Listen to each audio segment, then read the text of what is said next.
do it, but I'm gonna do.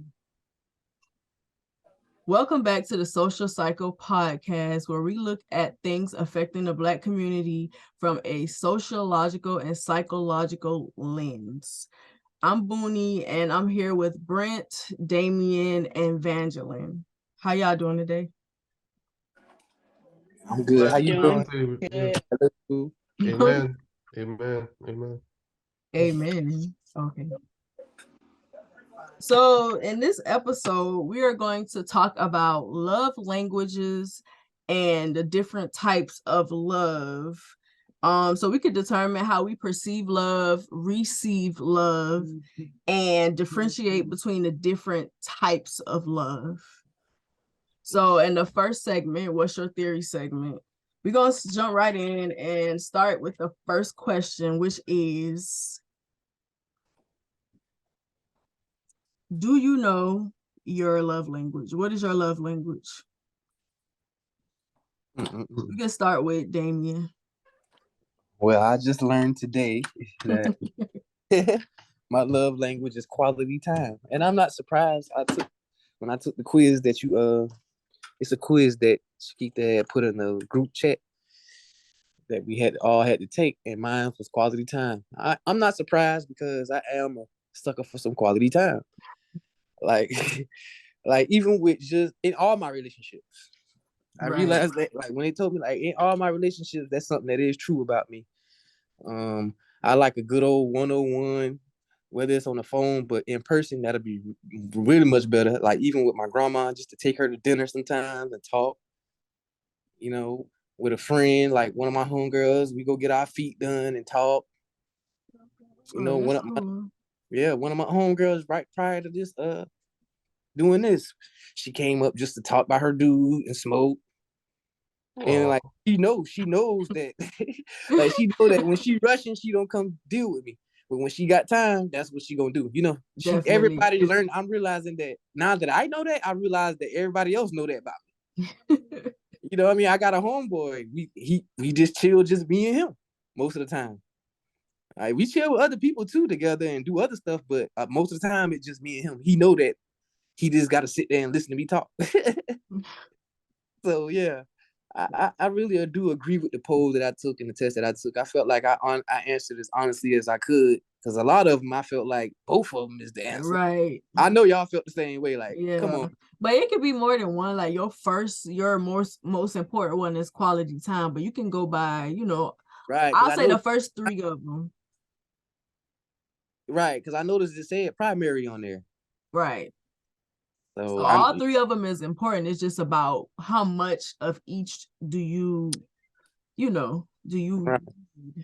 in relationships. Well, quality time, I feel like, that's very explanatory about the type of person I am and my love language. I love quality time. In a intimate relationship with someone, I definitely could sit up with them all day and just do different activities just with them. Like that's one of my weaknesses, if you will. Now that I think about it, like I'll miss out on stuff to sit with my person. You know what I mean? Mm-hmm. That's cool though. That's you showing so you know how to communicate your love language, which is the most important thing, I feel. Because it's one thing to know it, but to know how to communicate it. Right. And just to end it up, now I was like talking trash, kind of like, oh Lord, I got to take this quiz. But I'm happy that you put me on that. I'm glad you did that. I learned something about myself. I feel you, Will. What about you, Van? What's your love language?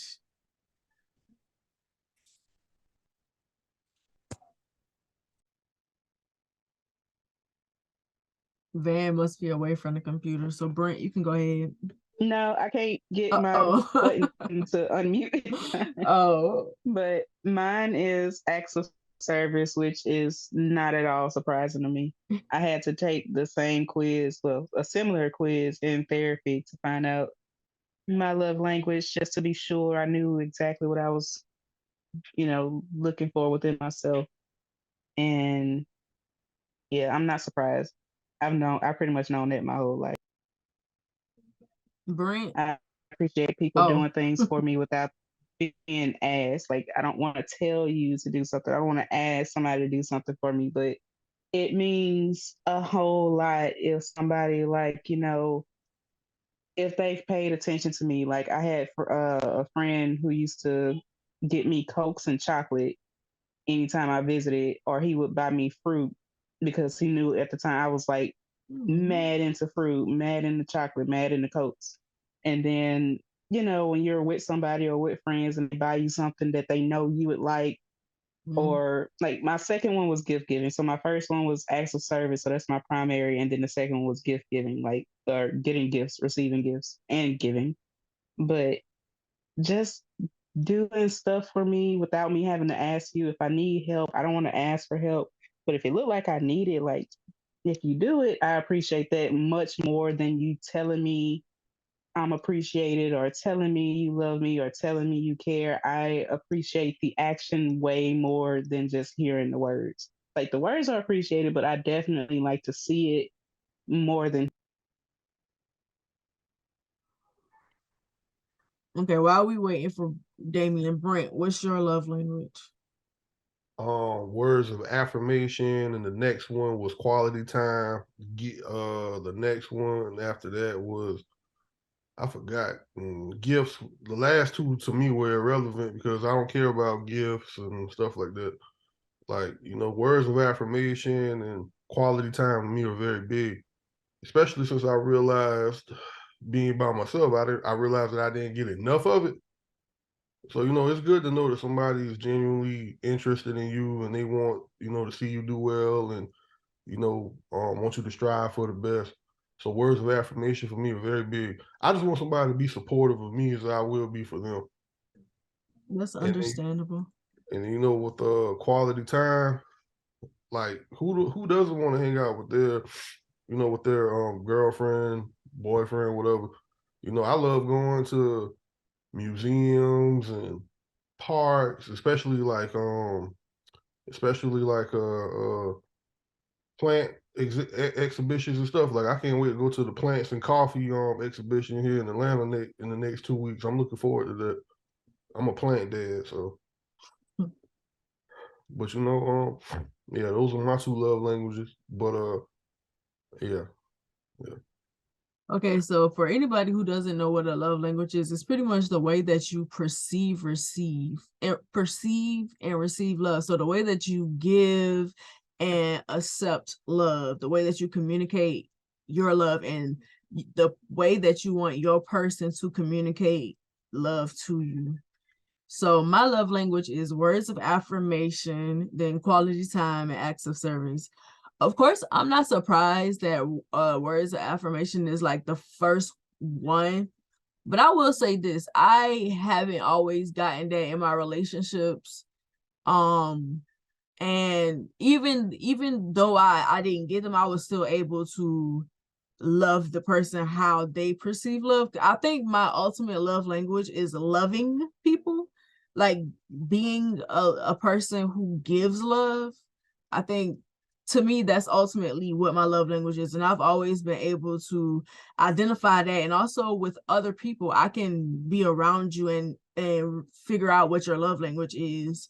And I'm really good at, even though like physical touch was like at the bottom of my list, if my partner's love language is physical touch, I'm able to, I'm one of those people. I'm versatile, basically, is what I'm saying.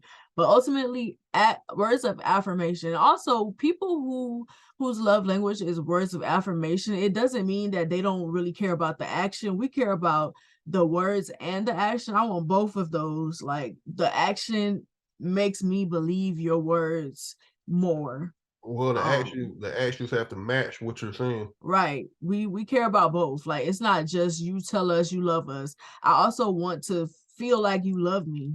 And I also want to, when you tell me you go and do something, I also want you to do it. I also don't want you to have to ask you to do certain things like Van said, but I don't mind it. It will get on my nerve if it's a recurring thing. But if it's like once or twice, I gotta remind you to do something, it won't bother me that much. But if it's always, then they're gonna bother me, and I'm gonna feel like you're not really interested in me if that's the case. Well, not necessarily not interested, but they're putting up a good, a good front and stuff like that until the honeymoon phase is over with or whatever that talking stage is and stuff. Because people will figure out.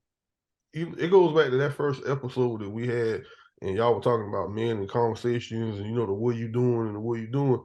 A lot of people don't take the time out to try to understand their partner or actually have a conversation with them and go deep into the psyche of what it is they want and what they're looking for.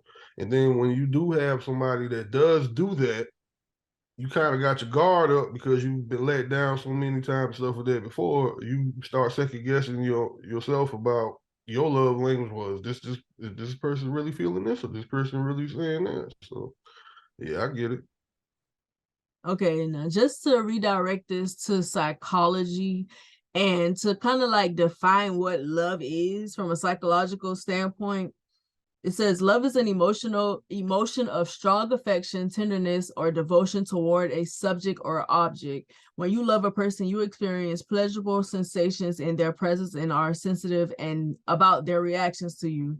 Research from 2016 points to neuropeptides and neurotransmitters as the source of love.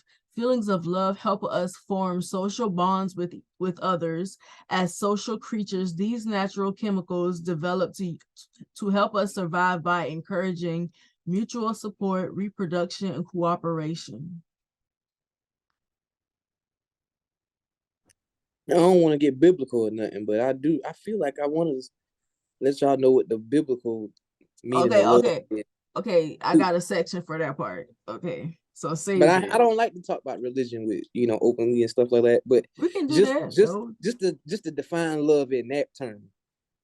You know what I'm saying? That I mean, not that term what you just said, but just to add to that. It's pretty much the same with like what you talking about and that. It's pretty much the same. I wish I could quote the verse. I could see it, but I can't quote it.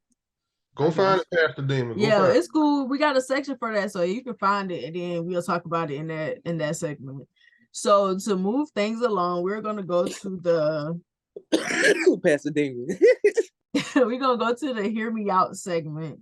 And for this segment, I want you to answer this question. In your past relationships, do you feel like you had more of a problem with receiving or giving love? I want to start with Van this time. I honestly, my last relationship, I didn't have a problem with receiving it, and I honestly can't say if I had a problem with giving. Now, I didn't have a problem with giving, doing acts of service for any of my partners, but I'm not sure if that was their love language. Like, I didn't even know anything about love languages till like maybe 2 years ago, and I've been married for 7, so yeah. But any of my relationships, acts of service was something that I love to receive and love to give. I also love gift giving. And it was a way that I showed my love because most of my relationships were long distance. So it was real easy for me to just, study them, figure out what they like, learn the things that they like, learn them, and then do stuff from there. And they each thought it was real special, and they all did the same thing for me. I never asked for anything. I was giving stuff all the time. They did stuff for me all the time. So that was never a problem. But I can't say if I actually was able to give them, return their love language to them because I didn't know what it was, honestly. They never had a problem with what I did, but I didn't actually know what their love language was. Right. Got you. What about you, Brent? Not really. The only issue that I had was my recent breakup of last year. Hers was gifts, and I suck at giving gifts because I overthink what it is to get. You know what I mean? I rather just give you money and let you get what it is you want, because I feel as if like I start to overthinking.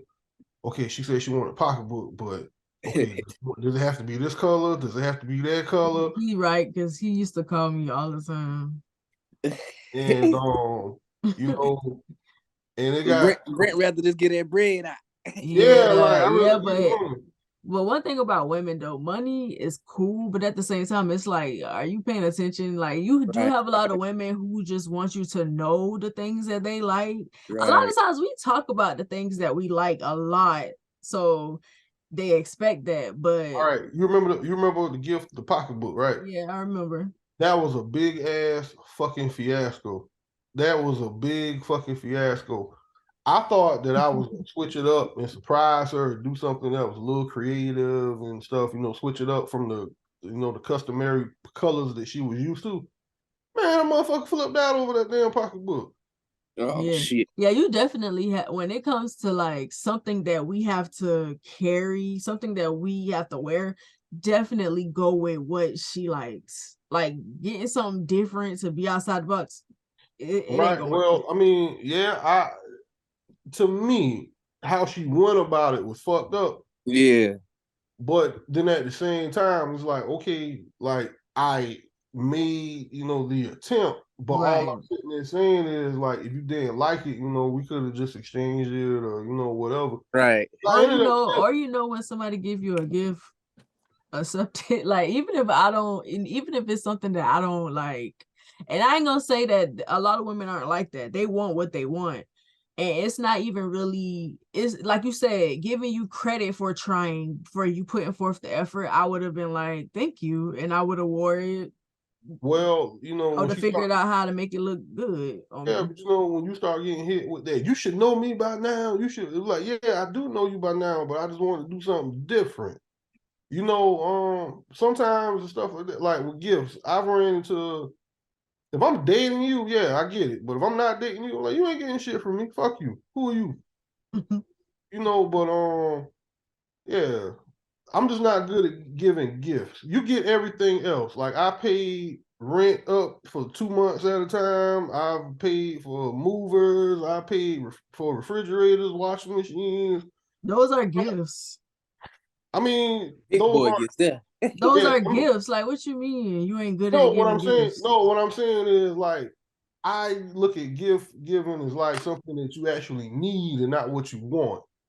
I was just about to say, a little of both. Doing necessities instead of something that Right. you might just want for the day, or something that I get it, because I do the same with my husband. I don't, majority of the stuff that I buy him is stuff that I know he gonna use and actually need. But every blue moon, I'll just get him something, that I know ain't gonna last but a couple of hours, maybe a day. Well, see, so I get it. Yeah, so I don't know if it's just the male brain of mine or the simplicity of my brain, but it's like, why am I gonna waste money on something that you're gonna enjoy for this moment when I can give you something that you need that's gonna last for years? You know what I'm saying? You want them type of gifts. You look at that refrigerator, she gonna remember you, bro. You remember that refrigerator. Well, I feel like the basis of giving gifts is to get somebody something they want. Like that's pretty much what a gift really is. It's not necessarily. You can definitely get stuff that they need, but the basis of gifts is you getting them something that they want. I don't have an issue buying you, your little trinkets and little things that you need here and there, but like, hey baby, you pull up to the house, your brakes squeaking. We need some brake pads. You know what I mean? You know what I'm saying? Like that's what, like, I automatically go to like, let's get you what you need, not what you want. And that's something that I'm learning how to deal with, because like, I don't know. I just saw my dad do that type of shit. So I mean, I guess it's learned behavior. Just ask. I mean, okay, like for example, the girl you were last, she said she liked pocketbooks. Just get one. Like that's what she wanted. I know you say you were overthinking it, and you're like, what color at this point? If you don't know her favorite color, you don't know exactly what kind she wants, just get one, and she should be thankful for it. Well, unless you find a way to ask around. Like with my friends, I asked them without asking them. Like I was like, hey, what's your favorite color and stuff like that. And maybe a couple of months later, I'll buy them something with their that's their favorite color, or I know what they're into. Like one is in the Sailor Moon, the other one is in art stuff. Then I might buy her a paint set. I might buy the other one some makeup brushes with Sailor Moon, designs on them. Like it's like that. Like you don't Right. have to overthink it, but it's something that they want. Might not be something that they can use forever, but it's something small, something simple, and they love it. Right. Right. Well, I know that now, but you know, like like that situation where she already shown me the pocketbook that she wanted, but the reason why I didn't get the pocketbook that she wanted was Yeah, I'll because be honest though. Men can't really do them little build up gifts like women can do for each other. Men Yes, can't they come with the can. build up gifts. What do you mean Yes, what they do you mean can. by build up like, gifts? like how women gift each other like just little stuff, like little makeup sets and Yes, little, you can. like little, like a little, like women expect bigger We gifts. also get each other big gifts too No, now. from a man though, you gonna want a bracelet, or you ain't gonna be Nah, like I I feel want like women expect more from men. I just do. Like just Mm, give them what kind of Brent saying. That's why he do like big stuff like breaks and like stuff that I matter. Like think women that type of stuff. expect men to know them in a way that their friends don't. So yeah, but she see that's the might problem. respond different from with something her friend gave her and she might accept it and be like, thank you, whatever. And then you give her something that she might not like because she expect you to know her differently Like I than feel her like if the friends. friend would have buy her the bag that color, she wouldn't have went. It wouldn't have been no fiasco. Right. I If the Well, friend agree. I buy her the agree. bag, They may not have. you know what I'm no, saying? that damn bag was expensive as shit. I was like, what the You know fuck? what I mean? Nowadays we got to buy the bag But and at put the same time, Brent, you said she showed you what she wanted. Why didn't you just get it? Okay, what I'm sitting there saying is just my artistic mind. It was just the same. Like it was just dull. Like it, you know what I mean? It was like just a dull, basic ass fucking bag. And I was like, yo, let's try Brent, let's I've jazz this had shit up a to little bit. learn the same way. The same thing. I've had friends and like even with my husband, some things I'll look at and I'm like, you want this? Like even when I make stuff like with my art, I hate the colors pink and green together. And my very first commission set was pink and green, and I had to fight to make that. She absolutely loved it, but I absolutely hated it because I was like, these are some ugly ass colors together, but she loved it, and that's the important You're right. part. That's Like the just point. because you don't like it, it's for them, it's not for you. If you Right. were buying it for you, that'd be different, but you're buying it for them. That's what they like. I had to learn that too. Like just because I don't like it doesn't mean they won't like it. They will absolutely be head over heels for you in that moment that you done got something that you think is atrocious. Right. It's not about what you like. That's why I like to stick with just cash. Like you can't go wrong with cash. go No, wrong. that's lazy. That's so lazy. Exactly. That's just completely ignoring it altogether instead of putting It's in like the I work don't to want to, just and like, do it. and also Brent, in this moment too, like you saying that you wanted, she showed you what you wanted, you got something different, and you say you want to stick to cash. That's a selfish moment that you That's just not a not self. had. No. It It wasn't. is selfish I mean, you to. calling it selfish, but what I'm sitting there saying is like to blow up like that. I'm like, Yeah. damn. Like Because you, I she honestly, clearly showed you what she wanted and you decided not to do it because because you you didn't didn't like it. like it. That's Like, I get it selfish. now. Like, I can okay? understand if it was something that you couldn't get and you were doing your best and you was like, here you go. And then she blew up. Then, yeah, that's absolutely But I unnecessary. gave But her. you just said she showed you And he exactly ain't what told me she that. wanted and He you didn't tell me decided that when not to do it. he ain't No, told me that in the I moment gave. either. I did not know he knew I what gave she her. wanted. I gave her the option. I said, sweetheart. Well, sweetheart at the time. Let me try. Let's try this bag. And if you don't want this bag, then you can exchange this bag, get the bag that you want, or you can just keep both bags and give one bag to your mom. Because Sir, these But little Van, cheap it's bags. still being selfish. That's still you could have selfish. ignored that whole situation by just getting her what she wanted. It wasn't hard. It I mean, wasn't hard at all. it is what it is. But at the same time, like you kind of Ain't like. no at the same time. Yeah, just accept it. Like that was a loss, and you lost it. It's crazy because she had the blueprint and you still fumbled. No, I mean, I still didn't. No, I still didn't. Like, she lost it in that particular moment. But not only did I give her that particular bag, I also gave a portrait of somebody that was very close to her that passed away, because it was all a set together and stuff like that. She loved everything after it all said. You know, she cried and stuff that later on and apologized. But you know, just to blow up over a fucking bag, like, damn. Yeah. Sir, That's why I you ain't could real have good. got her what That's she why I don't wanted. really care for all that. That's why I'm not a real big fan of that gift giving shit, because I overthink it. No, Sir, you that don't care for gift entire giving situation because could have you been ignored. give what you want to give and not what they want. That's why you suck at it. No, it's not that. It's not that. But what I'm sitting there saying is, like, okay, in that particular moment, yeah, but previously, surprise me. I just want to see where your taste. So you're like, shit, here we go. And you fuck around and you get the Now, wrong things problem.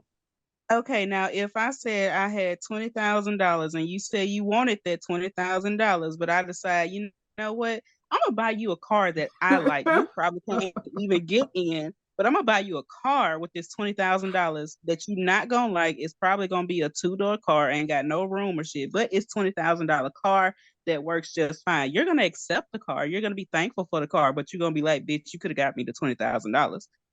I mean, it's a good analogy and shit. I feel what you're saying, but you know, like, fuck that pocketbook. How about that? Okay, let's move on, because I swear. Damien, what about you? Mine would be receiving love.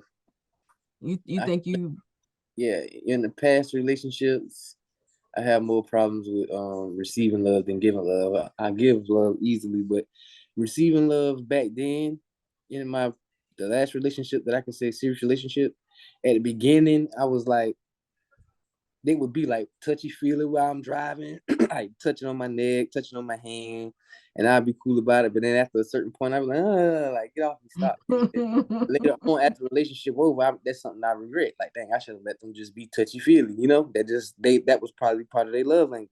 But that stopped our connection. You know what I mean? That stunted our growth. You feel me? right. Once I did that, because that kind of like a disappointed person, and that'll stop them from trying all together. You know, especially if you always like, like, get off me. You know what I mean? Right. So, and nowadays, I can say I still kind of have that same problem with receiving love, because it's more so like when people try to like give me love, I be like, what you trying to do? What you trying to set me up? Why you trying to give? What you being so nice for? You know what I mean? Like, so Yeah. it's just like receiving love, I could say, is something that probably outweigh me giving love for sure. Got you.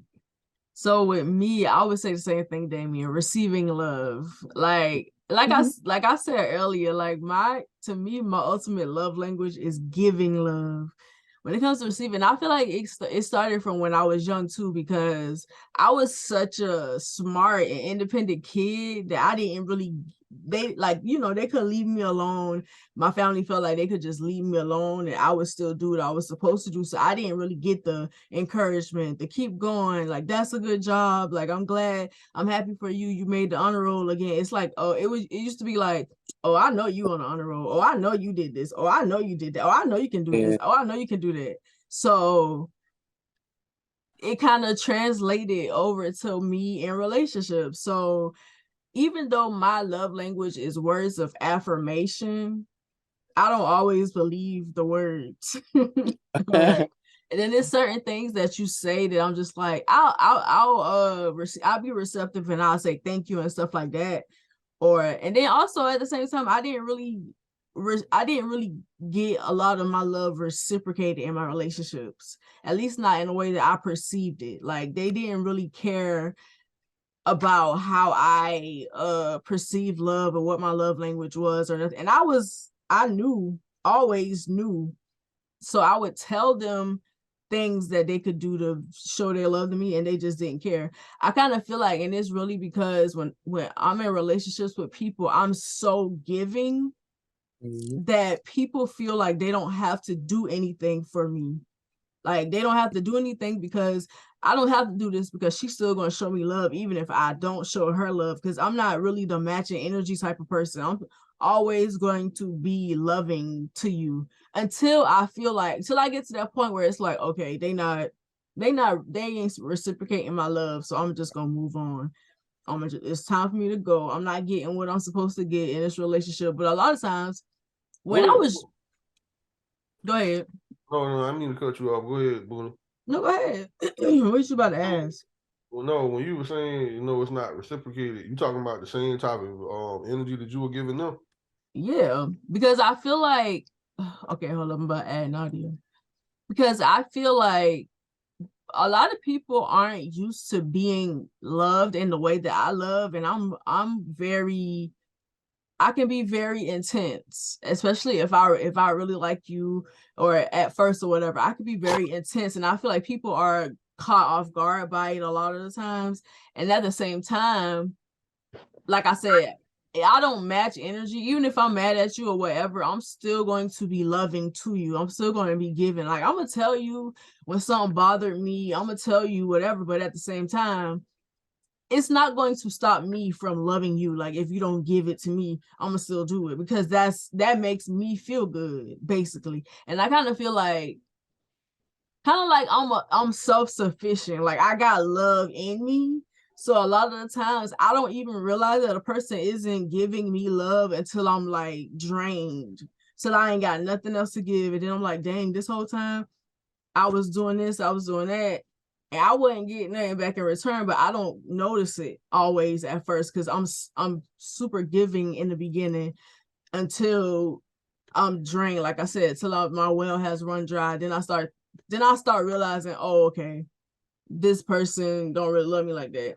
I used to get gifts and stuff like that. I would say my last relationship, my ex used to do stuff for me, and I'm an easy person to satisfy. I'm not really like most women. Stereotypically, women are hard to satisfy. I don't think that that's true anyway, but at the same time, I'm not hard to satisfy. Like, you can buy me a bag of white cheddar popcorn, some candy, a Powerade, and I'll be so happy just for that. White cheddar popcorn. Ugh. I love white cheddar. I love popcorn, period. Hey, you taste the spicy ones, the hot ones? Which talk about the smart food? The Lance ones. Oh yeah, I'll taste the spicy ones. I'll taste just about all popcorn because I love it. We getting sidetracked. We having the fat people moment. Because like it is easy to satisfy me. It's not hard, just be present. A lot of women are not hard to satisfy or please if they really like you. Yeah, that's true. That's true. If they like y'all really like y'all dudes or like who y'all talking to, you'll be happy. But at the same time, even if I don't like you, it don't really take much. I'm not gonna be with somebody that I don't like, so I can't. I don't relate to that. I remember when I used to be in a relationship, I used to make my own little gift bag. I used to put like little lotion in it, her little lotion, and like the little deodorant she used to use, and cocoa butter and oils and stuff like that. Oh, I'm about to steal that. Boy, that's good shit. That's a nice gesture, actually. Nice little gift bag. I'm talking about because she used to be in college, so I used to make her. You know what I mean? Yeah, that's a nice gesture. A whole bag. Honestly, I think those are the sweetest gifts. Like when they kind of just putting their own spin on stuff or their own stuff together. Like I had one. He brought me. I have never even seen a box like this. I still to this day have never seen a box like that. It was a beautiful, gorgeous ass big box. It had like flowers and stuff on it. It was a beautiful box. And like when I opened it, he had 2 anime shirts, a cartoon shirt for like Adventure Time. Yeah. He had shirts in there for me, my favorite chocolates. He had some other candies in there, and had some stuff from Bath and Body Works I had never smelled before. It turns out to this day it's still my favorite, but they discontinued it. But it was like, I never told him I liked any of that stuff like talking about. He just knew and got it for me. And another time I had one that's and it was last minute, but I thought it was the absolute sweetest thing. Valentine's Day, he came in, had this big ass bag that you can clearly tell was bought from like the dollar store or something like that, because it again was last minute. It had chocolate scented bunnies, random ass candy necklace, some headphones, and like some other random stuff. And I just thought it was the sweetest thing. Kind of like, it's the fact that you went out and did it because this wasn't somebody I was dating. This was just a friend. But it was the fact that you went out and was like, I want to get this. I'm going to get this. And you gave it to me. It was like, that's the sweetest shit to me. Yeah, I love Dang, stuff it's like the that. effort. Like that type of stuff. I love The response I got from that little gift bag, I made sure I do that with every gift from this point. Every gift, and no matter what I'm getting, I'm gonna throw that little gift bag with it on the side every time, like you did with that candy. And see, that's the type of gifts like with my friends, like with my friends, they do stuff like that for me because that's the type of stuff that I like. Like I don't really like it. Like right now, Van could be like, "What you want? Like, what you want me to buy you?" What I'm gonna say? I don't know. Like I don't know what She I don't gonna know be what like, to whatever give. you get me, I'ma like it. Like I already have stuff for her that I know I'm finna like have sent over to her. She has no idea what it is, but I already know she gonna be like, "Oh my god, thank you." Because like I said, I feel like I'm easy to please. Like I just like the effort. I like the fact that you thought to give me something, period. Like for Christmas, my grandma don't buy me the same thing every year, but I love it. The robe, the blankets, you can never go wrong with those type of items for me. Like comfort items, stuff like that, because I love stuff like that. But yeah, I feel like my biggest issue is receiving it, and it's really because I haven't really gotten back what I give in relationships. And I think that I kind of like those type of, like, I always kind of get people that are like the opposite. And I ain't gonna lie, even in situations where certain people have asked me, like, no, I ain't gonna say certain people asked me. A person in particular asked me if I wanted him to give me money. Like when you tell me stuff like that, like, do you want some money? Or can I come by and give you some money? I'm gonna be like, no, like I don't want no money from you. Trying I to don't want bribe no me. money. Yeah. And like you said, it ain't even really like what you trying to do type of thing. It's like, okay, like what am I supposed to do? Because I'm not used to it.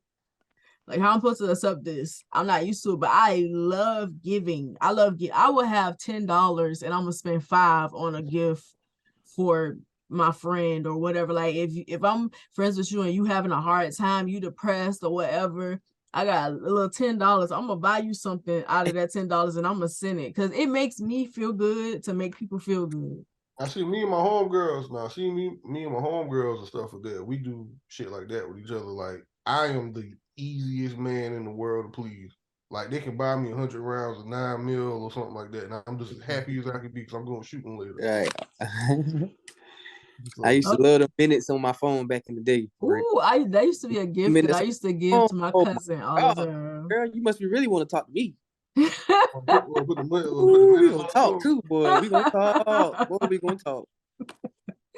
Okay, Nadia, since you the last person, what do you feel like you have more issue with, giving or receiving love? Okay, hello. Hello, we hear you. Oh my gosh. Okay, I thought I had it mute the whole time. So for me, I would say I don't really think I have a problem with either. I would say, before my last relationship, I think I had a problem. Well, I did have a problem with like giving love because I always felt like when I gave my love, it was one sided. But when you really get in a relationship with somebody that, kind of show you like the basis of like receiving love, it makes it easier. So I would say, as of right now in this moment, I don't have a problem receiving love or giving love. And that happened because of my brother. Yeah. Why you had to put it out there? I mean, I ain't shocked because all my brothers are like that, but at the same time, you say your last relationship, I'm like, okay. Yeah, girl, he was different. I don't know. Like he just kind of snuck up on me. I ain't gonna lie, he really did. Cause like we was chilling, and then one day it was just like, "Oh, I love you." I'm like, "Oh, dang, I think I love you too." And it was just up from there. Yeah, girl, we stuck to each other. It was weird. But Gotcha. because all the other relationships I had, I would say they were never really relationships because like I didn't feel like the fire I felt in my last relationship. It was kind of like, oh, like we go together. Okay, like let's go here, let's go there. But it's not like, we had to hit each other up every day. We had to talk every day. But like with your brother, it's like everyday thing. Wake up, go to sleep, like just us. I don't know. It was, Just love bombed you. That's how my whole family is. yeah, pretty much. We're a love Putting the bombing. whole family out. That's really how we are because my mama is like that. Like we just give it. Like I said, the reason why I feel like if people get so comfortable with that, it's like, oh, like she really like me or whatever. Like she really, are you different? I hear that a lot. You different. But at the same time, you ain't giving me what I'm giving you. They get comfortable a lot of the times in situations. Yeah. But also I'm speaking on us. I haven't been in a relationship in like 6-7 years, so I'm speaking on the past. Right. The present me is different. Like I definitely can recognize when somebody is in a relationship with me or when they just with me, and I definitely feel like I'm a lot better at determining, I feel like I always was. It's just that last situation kind of tripped me up because I never had that experience. But when I was younger, like the relationships that I was in, we were young, so you ain't really fully in a Puppy love, relationship. puppy love, Right. puppy. Like I definitely got gifts from boyfriends and stuff like that in high school and stuff like that. But I'm solely talking about like my adult life. And I didn't really it wasn't giving what the high school boys were giving. I think a lot, but I think a lot of people just haven't really taken the time out to actually do a quiz or find out what their love language is. Because the one thing that I realized about the love language, after you do it, you realize, okay, this is my love language. Now here's what I'm not going to tolerate. And that's not, nobody wants to, be with somebody who's gonna meet them halfway or half-ass or anything and stuff for that moving forward, especially now since you're older. Right. Okay, so since we've identified a problem we all have in our past relationships or like thereof, if you don't have a problem giving or receiving, as it pertains to love, how do we get better at the way we communicate love? And I want to start with Nadia this time. Okay. Can you repeat it? How do we get better at the way that we communicate our love? I think by for me to communicate your love for me, I would like you to be open and honest. I would like for you to be very upfront and to basically bear all your problems, like, in the forefront. I don't want it to take, a few months or a year for me to find out, your emotional trauma, like basically your baggage, what you come with. Um, so for me, yes, just transparency and communication. Like you have to have solid communication in order to be able to express your love. Like, how is somebody going to know that you really love them or you care for them if you're not showing, your appreciation or you not taking that time out to communicate or get to know them? So, Okay, so what about you, Damien? Oh, I was already unmuted. Can you repeat the question? Because I had just found that verse we was talking about earlier. How do you feel we can get better at the way we communicate love? Oh yeah, I'm glad because honestly, when Brent was saying that earlier, I had wanted to say, us dudes, we do got to get better at intimacy. Period. Like guys, as just as men, like how you said, like on high school level, we wasn't scared to be intimate on the phone and talk in certain ways and just be more open to, going in different places in conversation on the phone. I feel like we lost that as we got older. You know what I mean? as our peers will tell us certain things ain't cool, and then the music we listen to will tell us to treat women a certain way, you know. So we kind of get away from whatever, for whatever reason, we kind of get away from being intimate and being soft with our women, you know. Not Right. all. Now I'm saying so we doing a certain level because we want to have sex, but I'm talking Right. about as far as really taking it there on every level at all times. I don't think Men got to get better at being intimate. Yeah, but you know, we don't really court women anymore either. Right, right. No, we so quick to, you know, ready to fuck. Right. And, Yeah, you know, we'll do it for that reason. yeah. We'll do it for that, but Yeah. we ain't getting intimate on no big level, and the women ain't really making us either at this point. And what's so sad is like they don't really make it a requirement. Right, to get deep and have them deep conversations and stuff. Right. So and go walk the block 3, 4, 5 times. I definitely do, but people be running from me.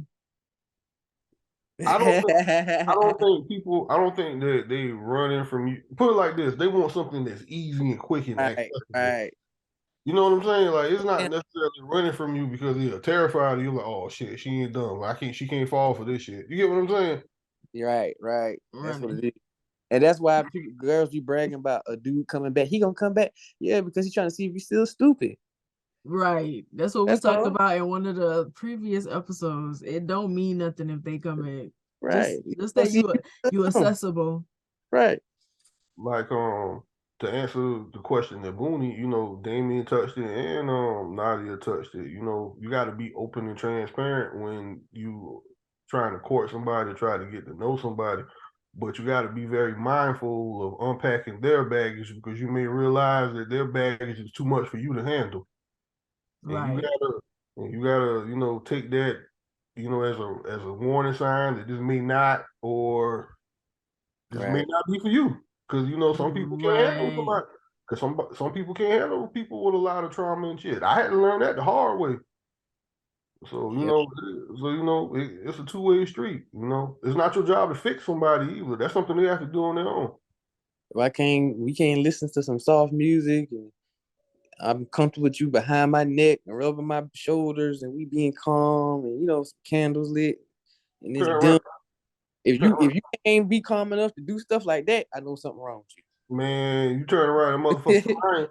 That's true, Damien. Because when you start being intimate on that level, or even just a lot of times, people, even just random people that get in my inbox and I ask them how they doing, they be shocked. Like, what? Oh my God, you really spoke to me? Oh my God, you spoke to me? You care about how I'm doing? And I'm just like, right. It's a different time, man. It's the internet era. Yeah, that's true. Everything digital. Van, what's your take on it? What about you, Van? I was trying to get my mic to unmute.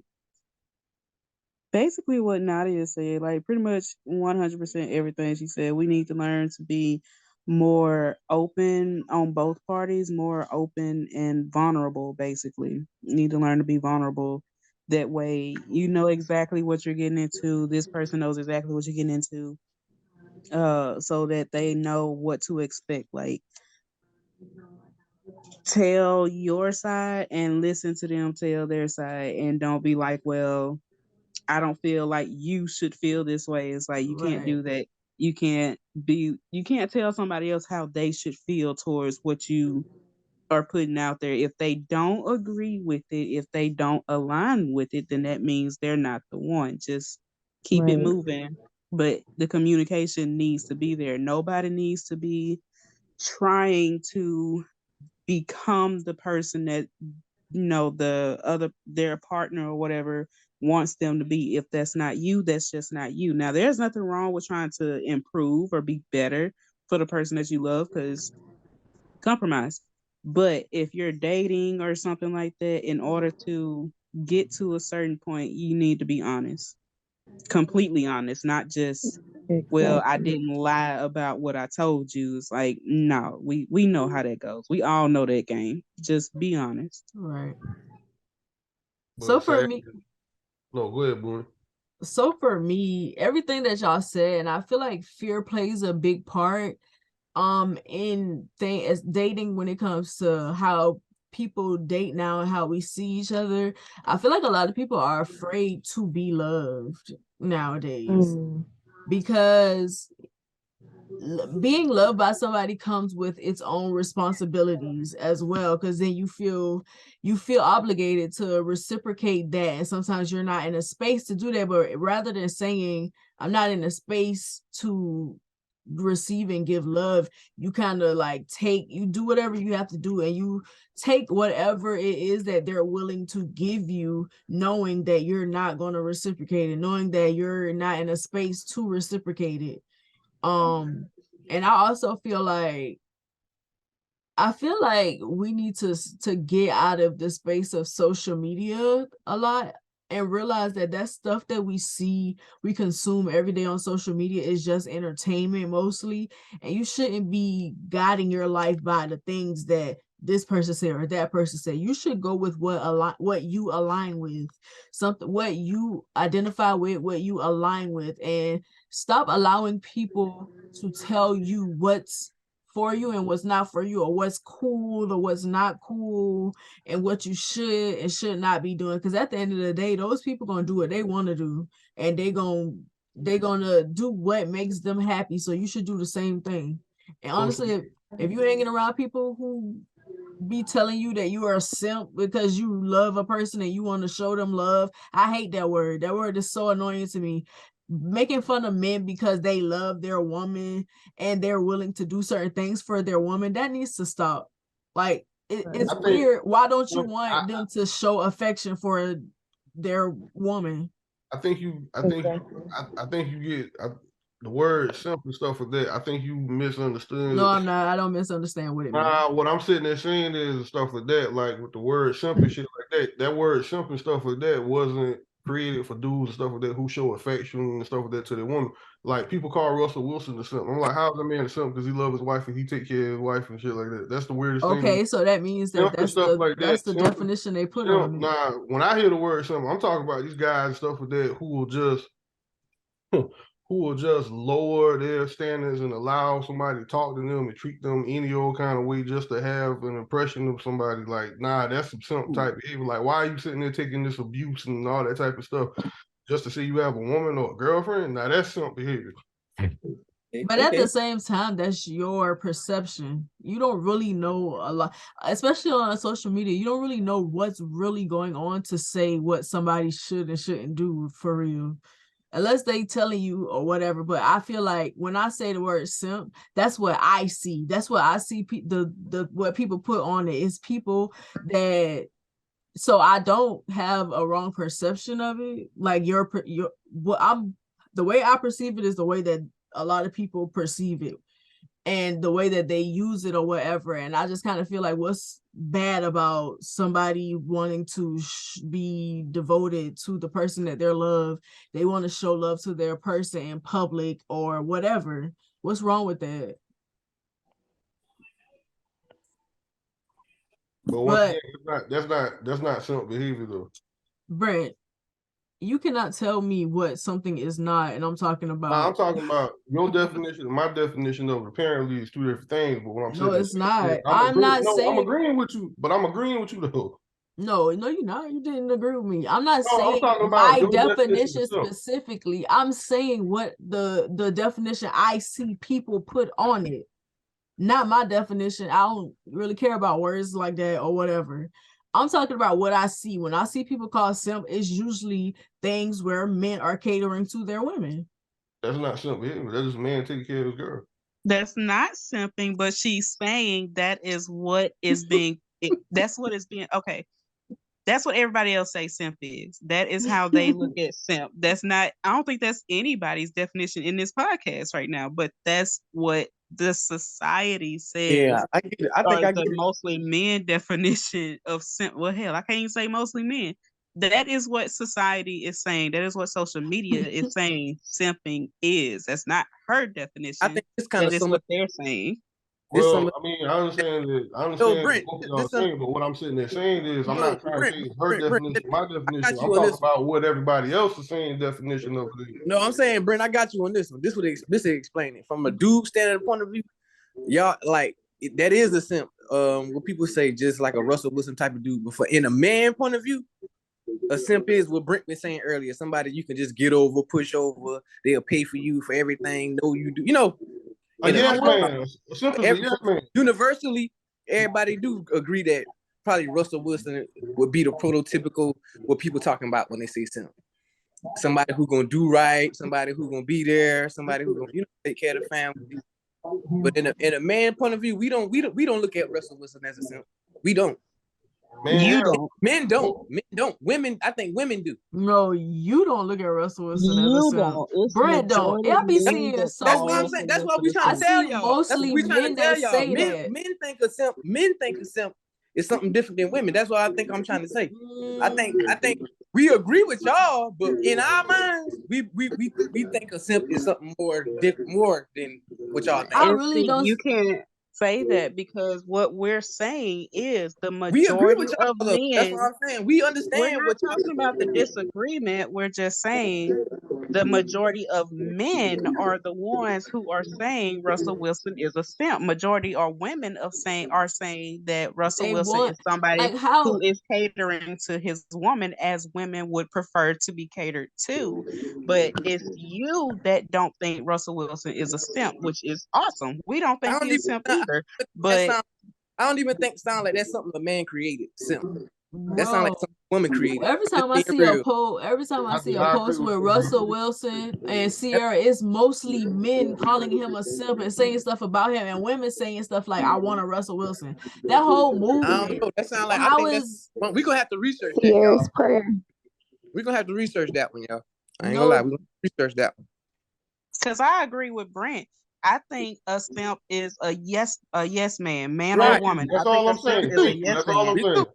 We But too. as far as the whole Russell Wilson thing, majority of men have been the I ones calling don't him think simp. all They are men the ones believe who that. I don't started think. that. I think men. I don't think. We're gonna have to research that. That's what we said. But You don't think. we've But done the research.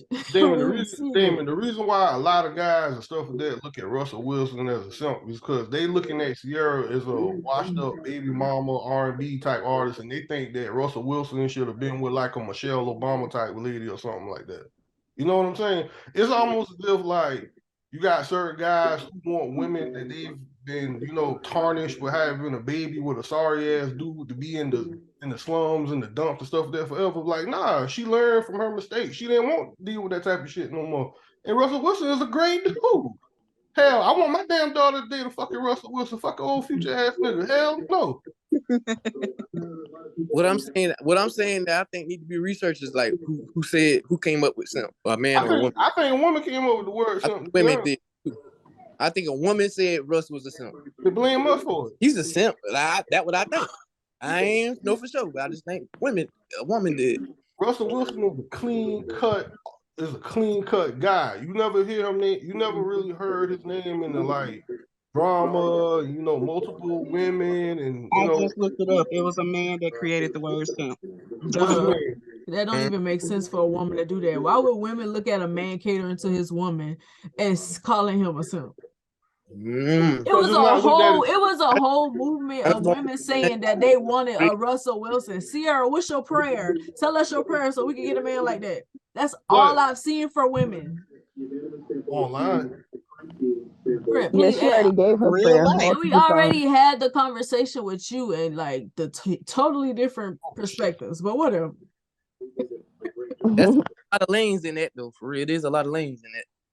But it definitely was a man. I don't think that it was a woman who created that. They had a whole argument. It was a whole thing about them wanting a Russell Wilson. She put her prayer on Summer Walker's song.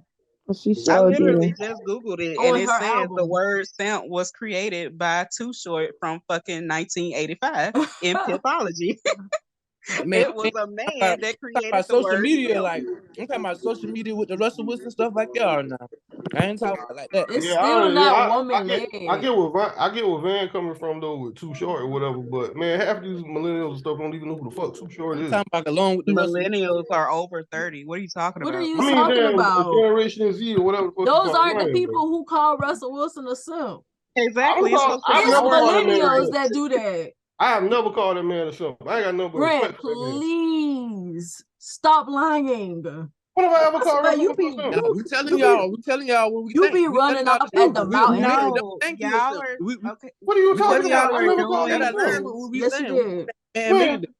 You have. everything You talked aligned. a lot of junk about that situation. The What whole y'all are future doing Russell is getting Wilson things thing. mixed up. We're talking about society, what society, majority of society is saying as far as men and women. Y'all are stuck on what y'all think. We completely No, understand what y'all think as individuals, but that's not equal to what everybody else thinks. We're talking about everybody else. We know y'all don't agree with the shit. We're talking about everybody else. So I to didn't know say that. us as men, it's not you No, as that's what I'm saying. men, We it's being you real as definitive. a We can't really man. be definitive as we want to be because we really don't know. I don't have a definition of a simp. I think it's stupid.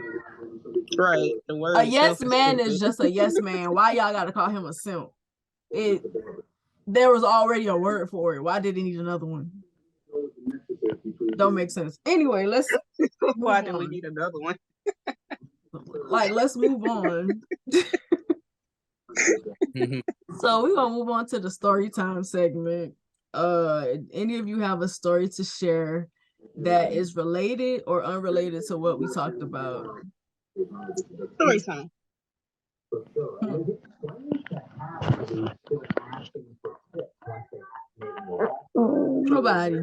Nobody.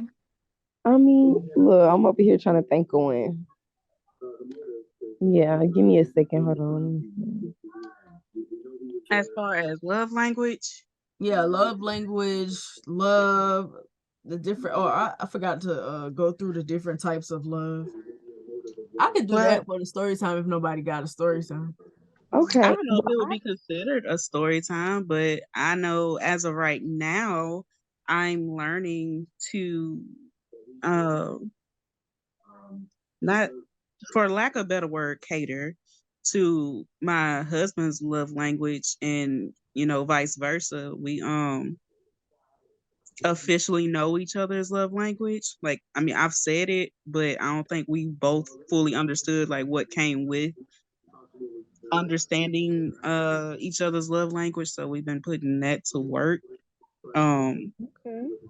to work. Well, hell yeah, we've been putting that to work, and it seems to be helping a lot. Like, his love language is physical touch, and I'm not gonna lie, on my scale, physical touch was the very last. So it's definitely been a test and journey to give somebody whose love language is the complete opposite of mine what they need in order to feel love. That's a good thing though. Okay, and you know it's real. That's love. That's real love. That definitely is in its purest form. For me, I was just gonna do like a comparison, like a basically kind of touch basis of what I spoke on earlier about, like, relationships. And this wasn't really like a high school, it was more so of a college. So I was feeling like it was adult, love or situation, and not really realizing what type of situation I was having. So in that relationship, I had just became, sexual and everything. So it was different than, like high school situations. Like and I didn't realize, okay, so he was like the type of guy where he would show like his love and affection through like gift giving. And that was something that I was used to, but like on a consistent basis, like how he was, I wasn't.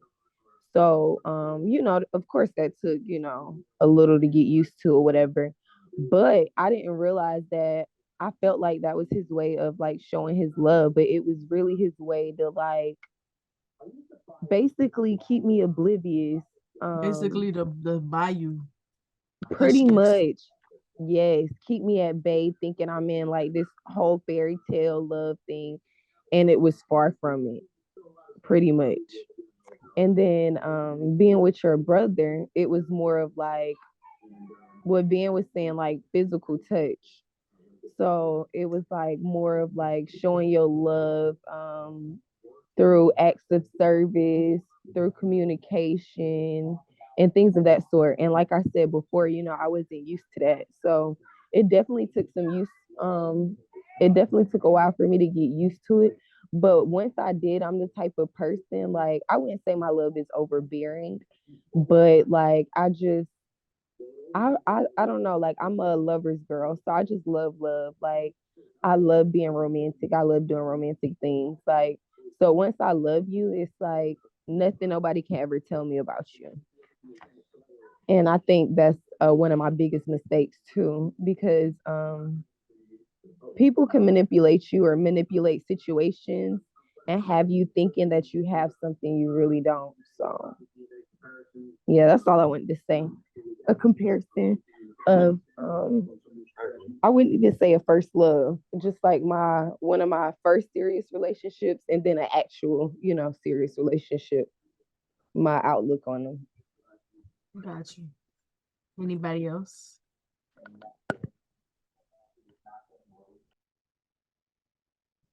No other story times. One of these days I'll get into my last relationship, but not right now. We'll get there. So the next segment is the healthy wealth segment. And for the healthy wealth segment, I want you guys to give everybody like a book or source or whatever it is that kind of showed you what real love was, that kind of like made you realize what love is, and it clicked for you when you saw or read this thing. Is this what earlier you was telling me to to save it for that? All right. Nadia, you can go ahead. Okay. I know this might sound so cliche, but I'm gonna go with a movie. And I'm gonna say the Titanic. And I'm just gonna say the Titanic because first of all, they came from two different worlds. He was way younger than her, and she was already, engaged to be married to somebody rich. So for her to sacrifice, and I don't think she was rich. I think her mom was grooming her for a rich man.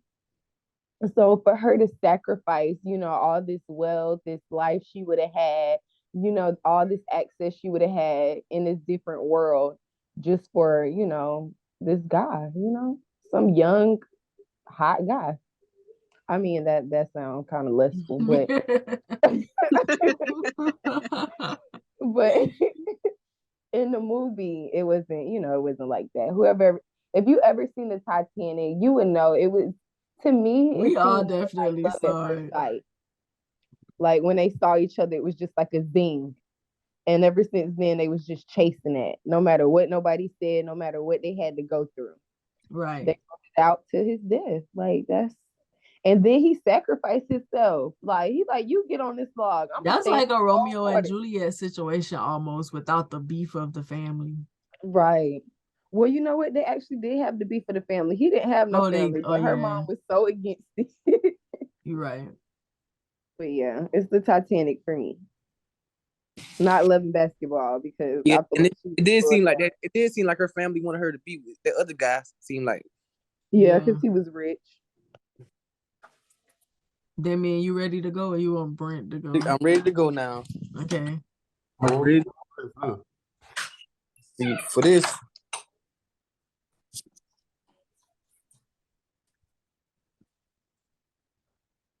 Ready to go. I'm going to. So earlier when we was talking about love, and she defined what love was as on the love level, and I input, and I was like, well, dang, Boonie. It kind of clicked to me what love was when I saw it in the Bible. I'm the type of person, I don't like to really speak about religion on like podcasts and like, stuff like that. I feel like that brings about division. And, I just read that in the book somewhere, like to stay away from that politics. So anyway, long story short, I say that to say, like, I really don't want to like bring this in because it's for the Bible, but it's true to my story. Right. If it's like, okay, you can do it. It's what clicked to me. It answered your question perfectly. What made it click to me what love was. And another backstory I can give is like when I was with my ex and we was talking, wrapping stuff up after we already had like separated from each other. I remember one time she lashed out on me and like got a lot of emotion out. She was like, "That wasn't fucking love. That ain't we did, that wasn't love." And I was like, "Huh?" I got quiet because I was like, I know I love you. You know what I'm saying? You can't tell me. You know what I mean? But I was from her perspective. She was like, that wasn't fucking love. But I don't think she was saying it from this Bible verse that made it click to me. Like, dang, that wasn't love. You feel me? But I still feel like it's true what she was saying. With that being said, I'm gonna read the Bible verse that made me realize what love was. And it's Corinthians. Love is kind. Chapter of Corinthians, but it's the 4th verse. It starts at the 4th verse. And it goes until like the 9th, but I'm gonna stop at like the 8th. I'm gonna go from 4 to 8. You'll be done get the picture by then. But it says, love is patient, love is kind, love is not envious or boastful or arrogant or rude. It does not insist on its own way. That one hit me. And then it said, it is not irritable or resentful. That hit me. It does not rejoice in wrongdoing, but rejoices in the truth. It bears all things, believes all things, hopes all things, endures all things. Love never ends. But as for prophecies, they will come to an end. As for tongues, they will see, on and on. But for the main verse, love is patient, love is kind, love is not envious or boastful or arrogant or rude. It does not insist on its own way. It is not irritable or resentful. It does not rejoice in wrongdoing, but rejoices in the truth. It bears all things, believes all things, hopes all things, and endures all things. And I did that. I was like, dang, that's true love, and that's in any relationship, right? You know, like your I agree. I think that everybody agrees with that verse. Love. That's what I explained. So, I'm sorry. Go ahead. I think we all can, like, even if we don't really like go to the Bible as a source, I feel like most people that I've run across, we all kind of like believe the Corinthian verse. I think we all kind of resonate with it because I feel like that is what love is.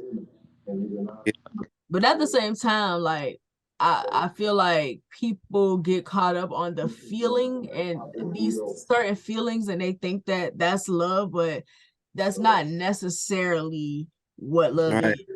Nah, love is action. That ain't unconditional love. That's conditional love. That got conditions on it, you know? Right. Unconditional love, it is not irritable or resentful. It don't insist on its own way. It can let you do what you want to do, you know, and still love you. And it said it's never ending. So yeah, if it ends, I guess it ain't love, y'all. Yeah. I don't necessarily agree with that. You can still love somebody and leave them because I you feel love like them. if you do let them go, that's you love. are showing That's that more you so love them more love. because it say love never. It say love. It say love never ends. With me or not. You don't necessarily got to be with somebody for love to end. I mean, that don't mean that it ends. It just means that I love you enough to want to be out of this situation because it's not good for neither one of us. Right. We couldn't align. We ain't aligned right now. We ain't in alignment. Exactly. In alignment. Okay, Brent, it's your turn. Well, for me, the movie and stuff like that spoke to me is the pursuit of happiness. Starring Will Smith and his son is because that man was facing a lot of adversity and stuff, and he was trying to figure out life and what he wanted to do and what his purpose and stuff like that was, and he overcame a lot of obstacles. Shit, I can't pronounce the damn word. You said it right. Nah, it's not that. It's just just sitting here and stuff like that. We were talking and stuff like that a lot tonight, and we hit notes and stuff like that on a lot of things, and self-love is more important than loving somebody else at the moment, because if you don't love yourself, how the fuck are you gonna love somebody else? And that's something and stuff like that I'm going through and stuff like that myself, and I'm getting to that point and stuff like that. And I like where I am right now because I'm realizing all these things without the distractions, without the women, without the commitment and all that. You gotta love yourself before you can love anybody. Because once you love yourself, nobody can fuck with you. Yeah, I think I have too much. That's sometimes, real, right? That's why people don't be reciprocating. I wanted to add something to what Brent said, because I saw somebody with this discussion once, and they was like, it makes people feel invalidated with their love when they do love somebody, but they don't care about themselves. Like, I can speak from personal experience. I've definitely shown and been able to give more love than I was able to give myself. But to elaborate more into it, it's not saying like this for the people. It's not saying you can't love people without loving yourself first. It's more like you can't love them properly without loving yourself first. If you're not gonna love yourself properly first, then yes, no matter the amount of love that you are giving, it won't be as much as it could be if you were loving yourself properly or loving yourself the same way. So I just wanted to add to that. Nah, Yeah. man, nah, you hit I, the nail right in the head. That's deep. I mean, it's true. yeah. It's very much true because just like Mhm. self-care, self-love. Like I think a lot of people, I think some people, including myself, because I'm guilty of this as well. It took to be by myself to start getting into my head and getting into my thoughts about what it is I can do to improve upon myself and what it is I need to do for myself. And there's nothing wrong with that. Sometimes you got to be by yourself. Okay, Nadia, you can go ahead. I think. Oh yeah, I was just kind of going to piggyback off of what Van was saying. Pretty much just saying that, personally, I agree with what she said. Like, you can still love somebody without properly loving yourself, but it's not going to be the same love. Like, meaning, if you don't love yourself properly, you're going to succumb to, like, you're going to put yourself in, like, dumb situations to run that person off. Like, you're going to be a yes man, you're gonna be overbearing, you're gonna like it's not gonna be any limits to your love for the person because you don't have no love for yourself, so you don't see boundaries. All you see is, okay, I love this person and like I just need to show them, like regardless if they want it or not. You're just going to become obsessed, consumed, Yeah. because you're looking for somebody to fill that void that you can fill yourself. It makes you more desperate when you don't love yourself. When you don't love yourself, you're desperate for somebody to give you that love that you're lacking. So you accept a lot of stuff. And like you said, you get overbearing, you get obsessive, and you get attached to that person to the point that it creates a codependency. Now you're dependent upon them to receive love when if you was giving it to yourself, you wouldn't have to depend on them for it.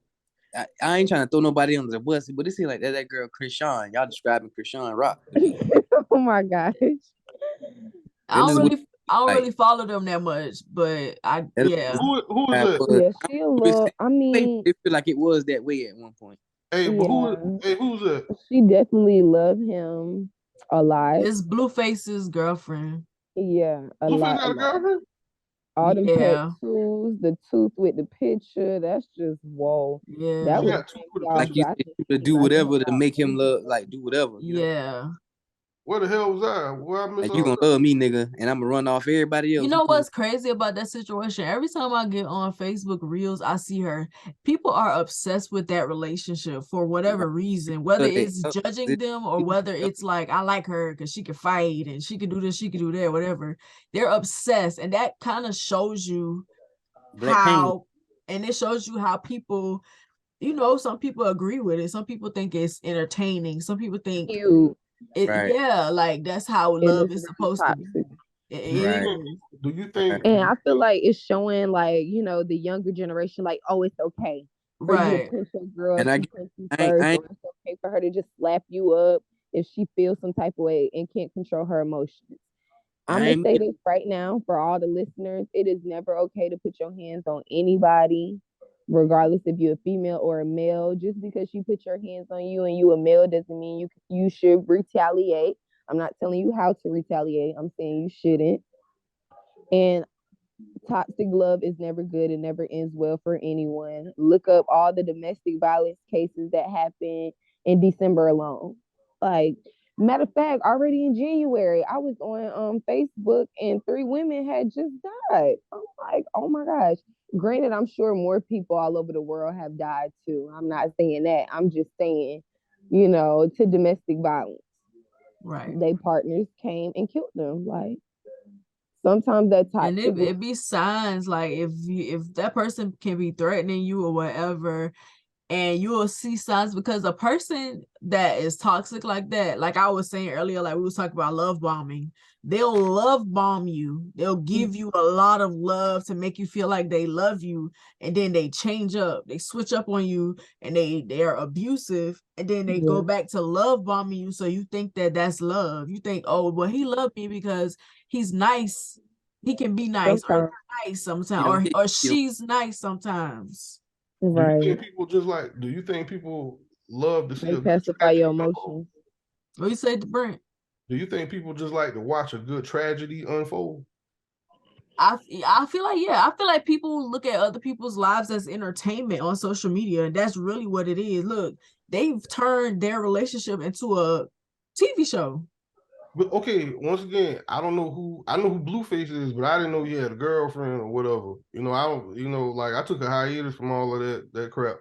But it's like from just listening to what y'all are saying, it sounds like to me like people love the tragedy and they know where it's going to end, like how it's going to end. Like people are invested. They're like, because I'm waiting for this to happen, because I know this gonna happen. They're invested in that.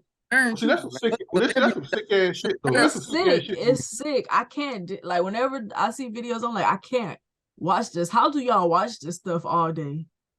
Now that's some sick. Now that's some sick ass shit. To me, they're invested, because you can read the comments. Like, I go under videos and read the comments just so I can see how people think, and when she gonna wake up, when it's gonna happen. Okay, somebody gonna end up dying, but you're still watching it. Like, you're entertained by their struggle. That struggle love to me. Do you think it's struggle love? Or do you think that's all they know? Not financially struggle love, but yeah, but in a different form.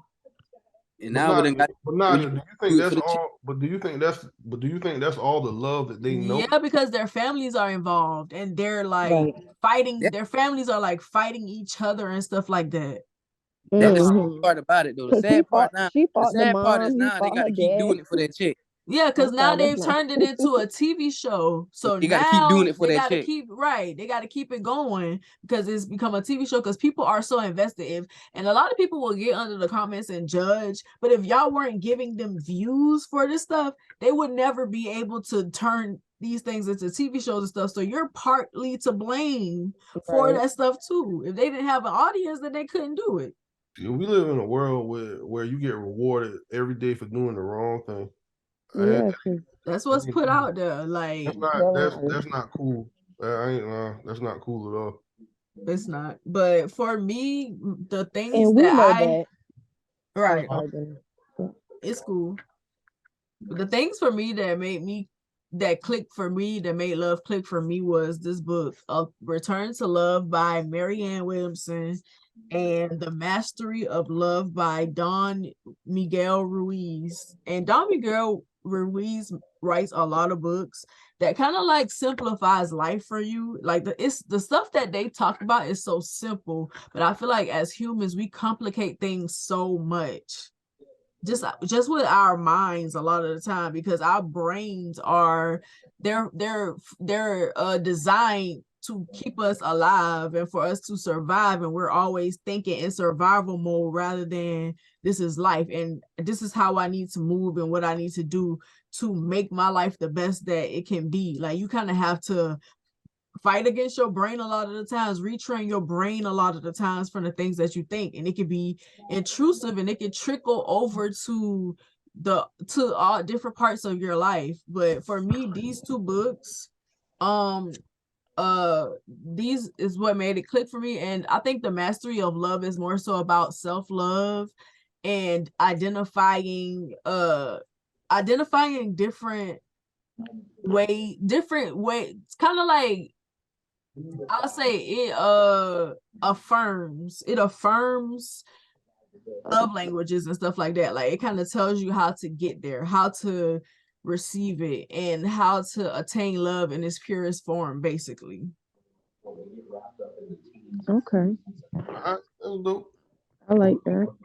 But yeah, I went through a whole little thing. Like, after I got out of my relationship, I kind of had to find my own therapy because I couldn't afford it.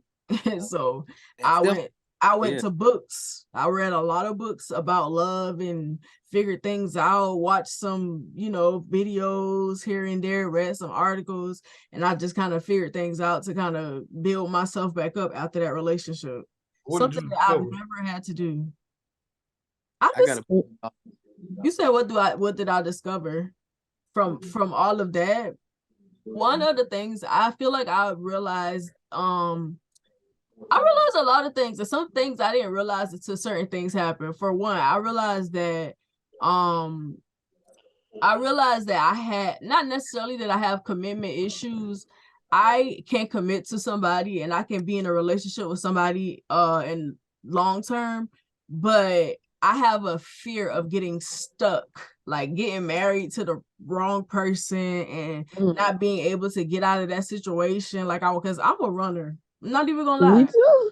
I'm running. Like whenever things start going wrong, I'm done.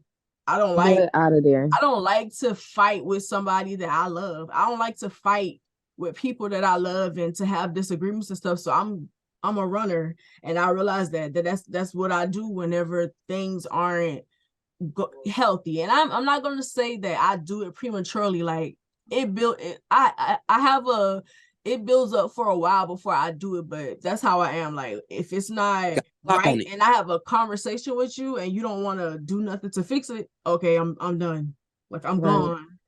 That doesn't sound like running. It just sounds like you realize the point that you're not supposed to be there and it's no longer serving you. That's true, I guess. Yeah, I don't think nothing's wrong with that. And I'm not saying it because I do the same thing. I'm just saying, like, why stay in a situation that's not bringing you anything? All it's doing is taking your energy.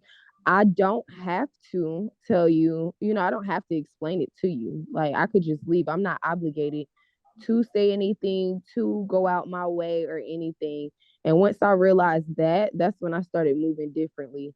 Because if you move like, oh, I have to do this because they're going to feel this type of way, and you're going to be stuck in that situation.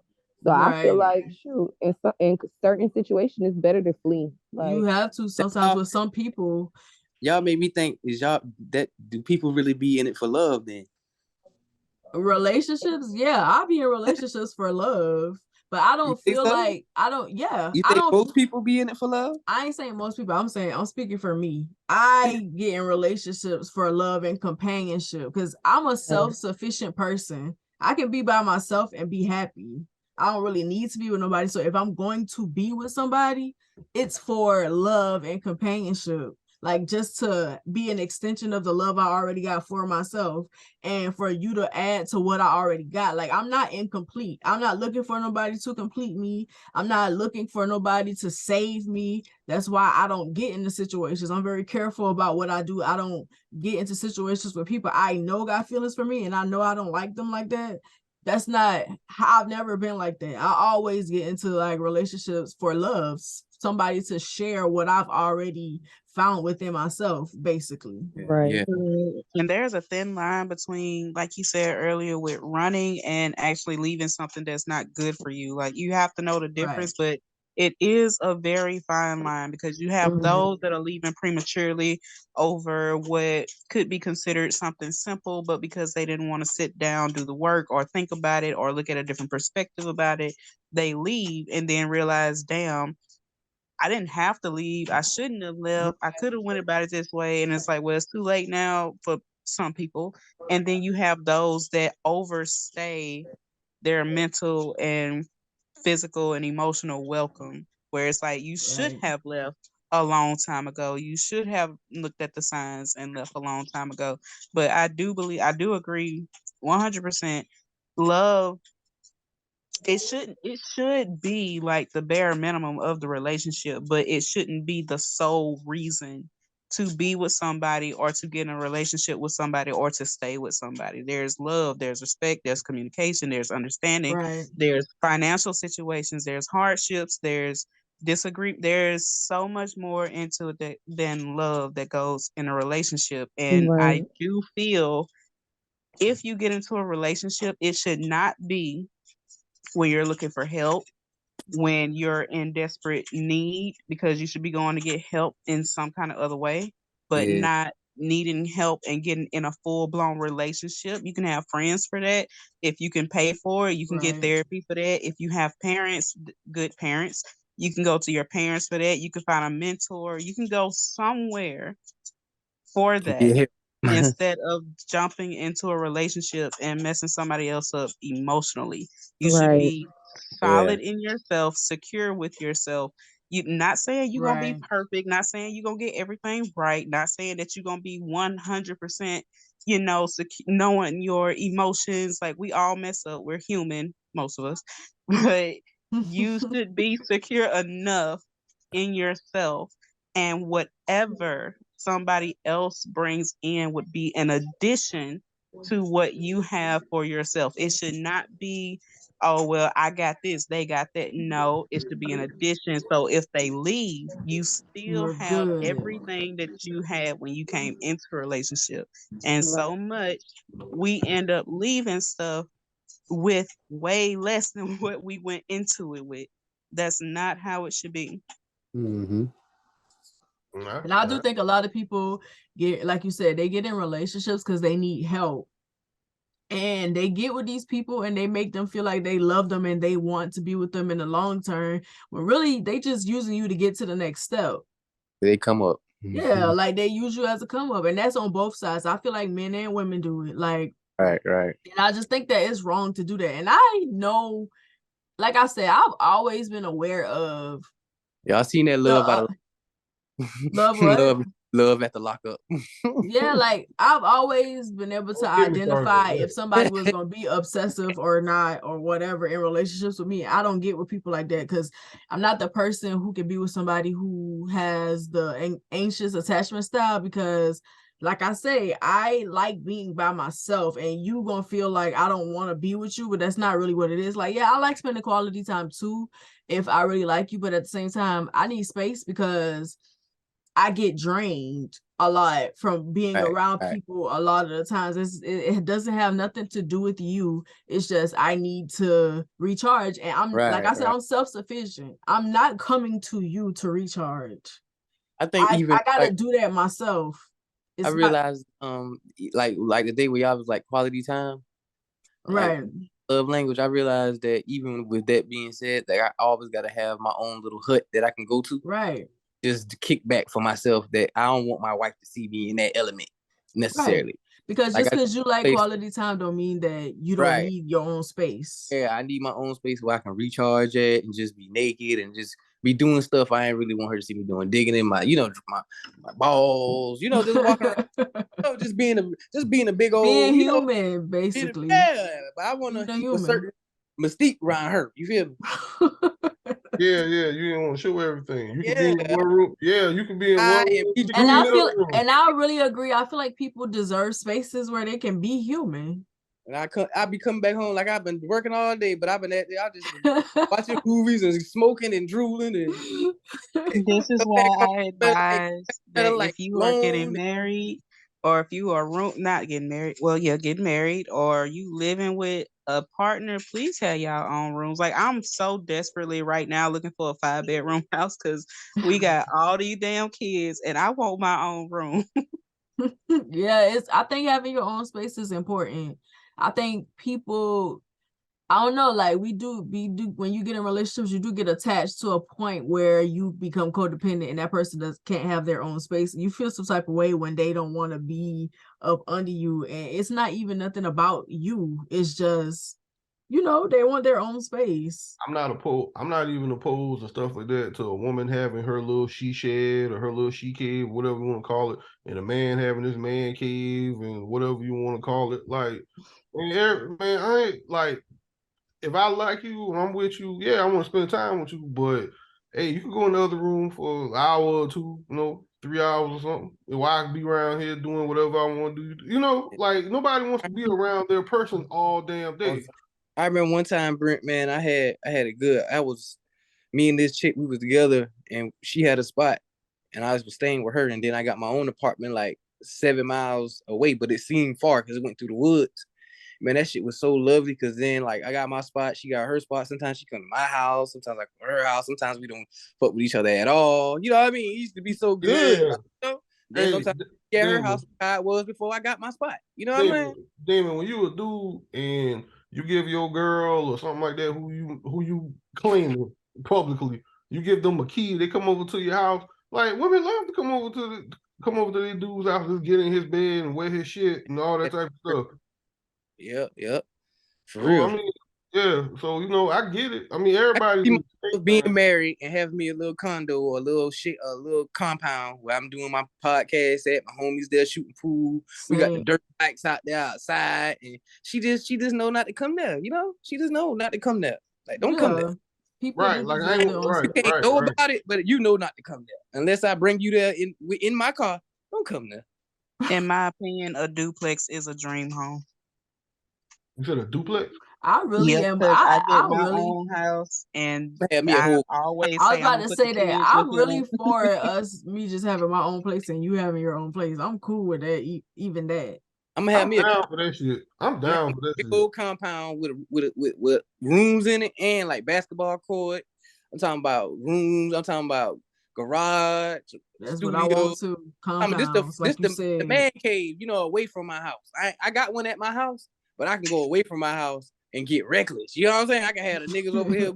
You know what I mean? I got pounds everywhere. I'm talking about, but I ain't about to have that shit at my house and around my woman. That's why I said a duplex. You know what I mean? I ain't even want her to see me like that. You feel me? I got you. Yeah. Yeah, I agree. Yeah, I want my stuff at the house and then the man cave and stuff too. And I'm gonna have certain friends that come over there for that type of vibe, you know. But I'm talking about some other stuff. I got to cut loose. Yeah. I mean, you a musician. Like every dude ever been a musician like that kind of shit. I might just be shooting pool one day. I might just be recording music one day. I might be out there on the 4-wheelers one day. I might be out there shooting guns one day. I might be out there. We might be gambling one day. I mean, it's just a man stuff that I ain't gonna do around my kids or my woman. You know what I mean? Right. Gotta have. I agree wholeheartedly. So my daddy had a little stomp in the woods he'd go to. he'd go, like he'd get off of work or something like that, and he'll get his hunting rifle and go in the woods or something like that. He pretend like he was hunting, but really he was sitting on his stomp drinking beer and shit, watching sports and stuff. That was his thing. That remind me of my grandma husband. Like he really got a house that he put together behind her house. Like he just got his own space. He got his garden out there. He got everything, like always in the garden, always. Like one thing I love about our area is like men gardening like that. That has to be a non-negotiable in my relationship. I need somebody who know how to grow some vegetables and fruits and stuff, because that's all I've seen growing up. I learned gardening from the old folks. They all of them use the almanac. My granddaddy got a nice ass tractor, boy. That shit nice, boy. John Deere. I said that nigga ain't know how to act, boy. That nigga be cutting down shit just to do it. Okay, so since we don't have any questions for our What Would You Do segment, I feel like I want to go through the different types of love. Like, what are like different types of love? So I'm gonna do that briefly. So the first one, well, not first, it's in no specific order, but Eros, which is passionate love. Eros is all about romance, passion, and attraction. It describes the intoxicating and thrilling emotions that initial stages of a relationship can induce. Relationships often begin with passion, including infatuation and attraction. Marriage specialist John B. Whiting, whatever. As exciting as this is, it is mostly a fusion element designed to draw people together. Sexual interest, lust, or passion don't necessarily evolve into lasting, compassionate love. And I feel like Eros is like a state that everybody, that's where people want to live. Like they think that that's what love is about. It's just supposed to be that passion. You make me feel good. It's thrilling. And people just want that part of it. Is that the honeymoon phase? Kind of basically like the honeymoon phase. And sometimes you never get out of that phase because that's as far as you're supposed to go with certain people. Like, and you just got to know when to move on. Yeah, I believe that. It was just fun. Yeah, I believe that. And then we have pragma, which is endearing love. Pragma is sometimes translated to practical love, referencing the kind of love grounded in duty, commitment, practicality. While this might apply well to the type of love that blossoms in an arranged marriage, this is also the love you see in long-standing relationships and life partnerships. Like when you see an old couple that's been together for decades and decades, these are couples who find a way to make it work over time. So that's pretty much like even when you don't have those thrilling feelings and stuff like that, you make an agreement. We're going to stay together. We love each other. You're the person that I want to go through my life with, or whatever. You come together and you make a mutual agreement that we're going to stay together. We're going to commit to each other, and we're going to build a life together, basically. Which nothing is wrong with that. I don't think nothing wrong with that. Then you have ludus, which is playful love. Ludus is very flirtatious and fun without the strings that comes with eros or pragma. It can be seen in a very early stages of relationship. So this right here is the honeymoon stage, I guess you could say, Damien. When two people are flirting, courting each other, and crushing on each other, it often involves laughing, teasing, and feeling giddy around a person. It's very childlike in that way, though it can certainly evolve. I've never looked at that as like childlike, but that's interesting. Yeah, That it is. It's childlike because it's when you can let your hair down with that person. Right. You can be goofy with them and be, Right. That's And interesting. that's a healthy balance, especially if you're a person that's always serious. Right. I love being in that with like everybody, all my relationships. Even dudes, like not even on no funny stuff. I just like being in their face with people. You know what I mean? Jokey, it's fun to be childlike. Silly, you know what I mean? I just like being like that with all my homeboys. Especially like if we doing stuff together. Like I'm one of those people. I'm running toward this ride. Let's do this. Let's do that. I'm one of those people. Like I do, like I'm a homebody, but I know how to have fun. I'm the life of the party when I'm around. Right. It's always good to have like, people light up, you light people up and stuff. Right. Okay, the next one is agape. Agape is, I think that's how you pronounce it, is selfless love, like the kind you might associate with saintly figures like Mother Teresa or activists like Malala. Hallett describes this love as a compassionate love for everyone, also known as universal loving kindness. It's the love you feel for all living things without question, that you extend knowingly without expectations for anything in return. It's a very pure and conscious love. It's similar to what we sometimes refer to as unconditional love. And I feel like I have agape love for my twin flame. Like I don't have to be with him, and I don't feel like I don't have to be with him, but seeing him having a life outside of me, seeing him doing a lot of things that he wasn't able to do or whatever makes me happy. Like I'm glad that he is having a life or whatever. But I feel like agape is like unconditional love. Is like love for, like, I guess you could say family or those friends. Yeah, my big brother popped in my head. Yeah, like or friends and stuff like that you're with. I feel like I have agape love for a lot of people. Like I just want to see you blossom and grow and have an amazing life. And even when from afar, when you ain't blossoming, I'm still with you. Right. I just not bail this motherfucker out of jail. Cost me about goddamn $1,500. And I still wish the best for him. Ain't nothing changed when you before or after. It's still the same love. Right. So I wish you the best. I wish you wouldn't have did that. I hope you get it now. You know what I'm saying? It's still the same love.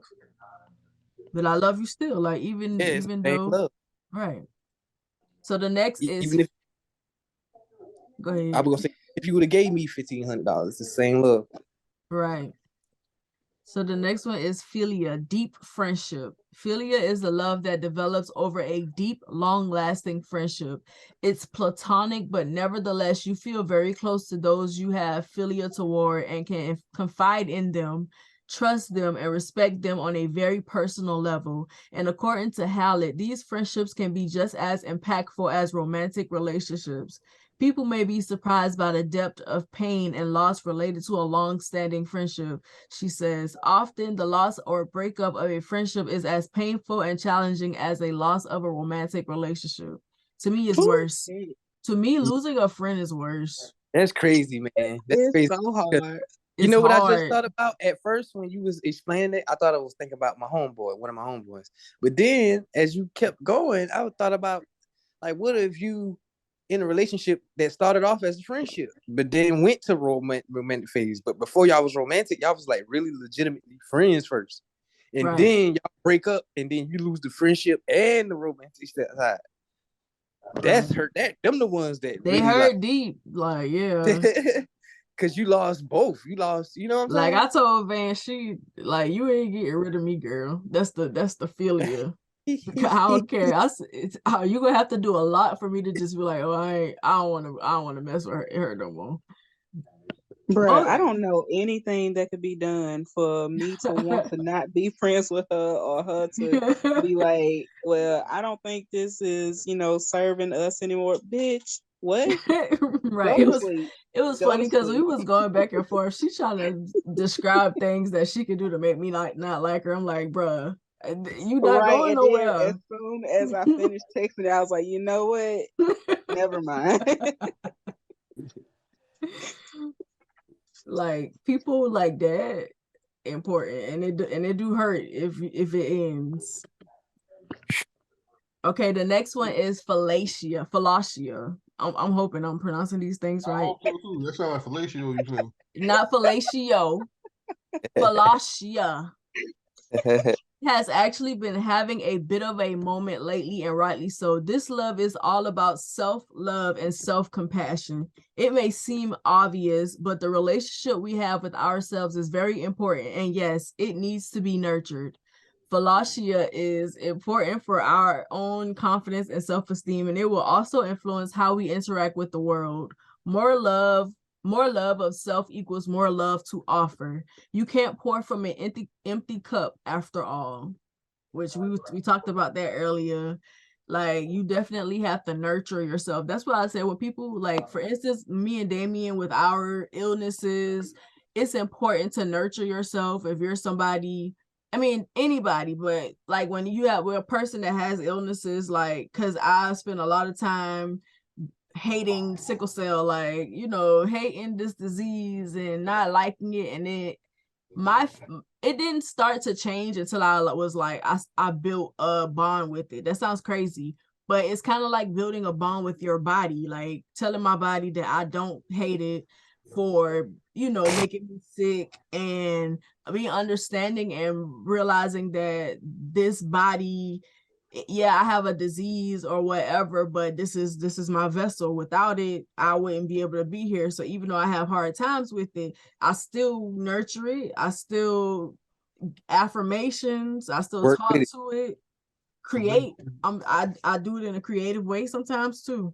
Basically, what you're saying. I feel like I gotta make y'all laugh, but sometimes it ain't no better feeling than knowing you did it. You know what I mean? When it comes to self-care.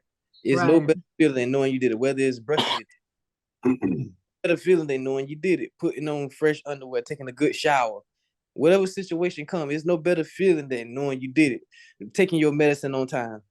Yeah. Doing the push-ups you were supposed to do, eating how you supposed to do it, not eating, stop eating when you're supposed to. There's no better feeling like when those situations come and you can think, dang, I know I did right. Right. I mean, when it comes to self-care, so it's important. Like, and every time you do them, the little small wins, they add up. They make sense. You know what I mean? Every time you can think like, dang, I did it. I stretched. You know what I mean? Brush my teeth. If my teeth starting to look right, you know what I mean? Right. I changed, like, knowing you did it. You changed your oil before you took that trip. It's nothing better than just knowing you did it. That self-care is important. What, especially with an illness, and like you saying, being on time, being the fact that you is taking medication, knowing that you taking medication and eating right and doing all that stuff, is no better feel than knowing you doing right and you about to step out on the night, knowing you did right all day. Right. You know what I mean?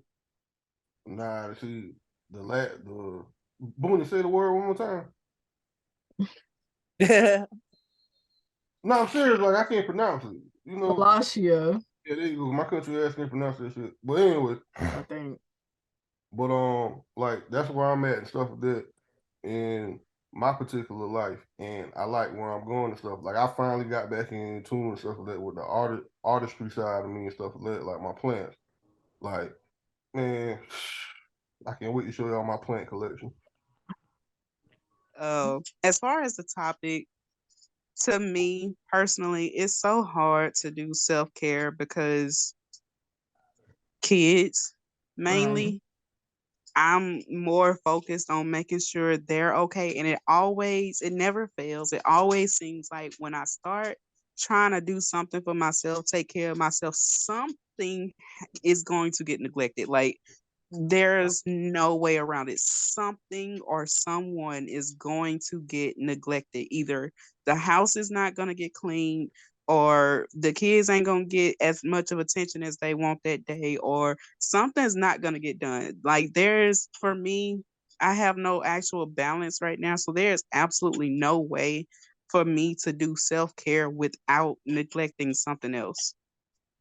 You might have to like self-care and also like teaching your kids self-care and like all y'all do it together. And I know that sounds crazy because it's supposed to be self-care, but if you can't find no other way around it, I feel like that's a good option. Like And see, that's doing the stuff thing, with having them. them do it, like doing it with them. Like me and my daughter, we'll do our nails. I'll do my son's nails like with clear polish or whatever, and I'll do my daughter's nails.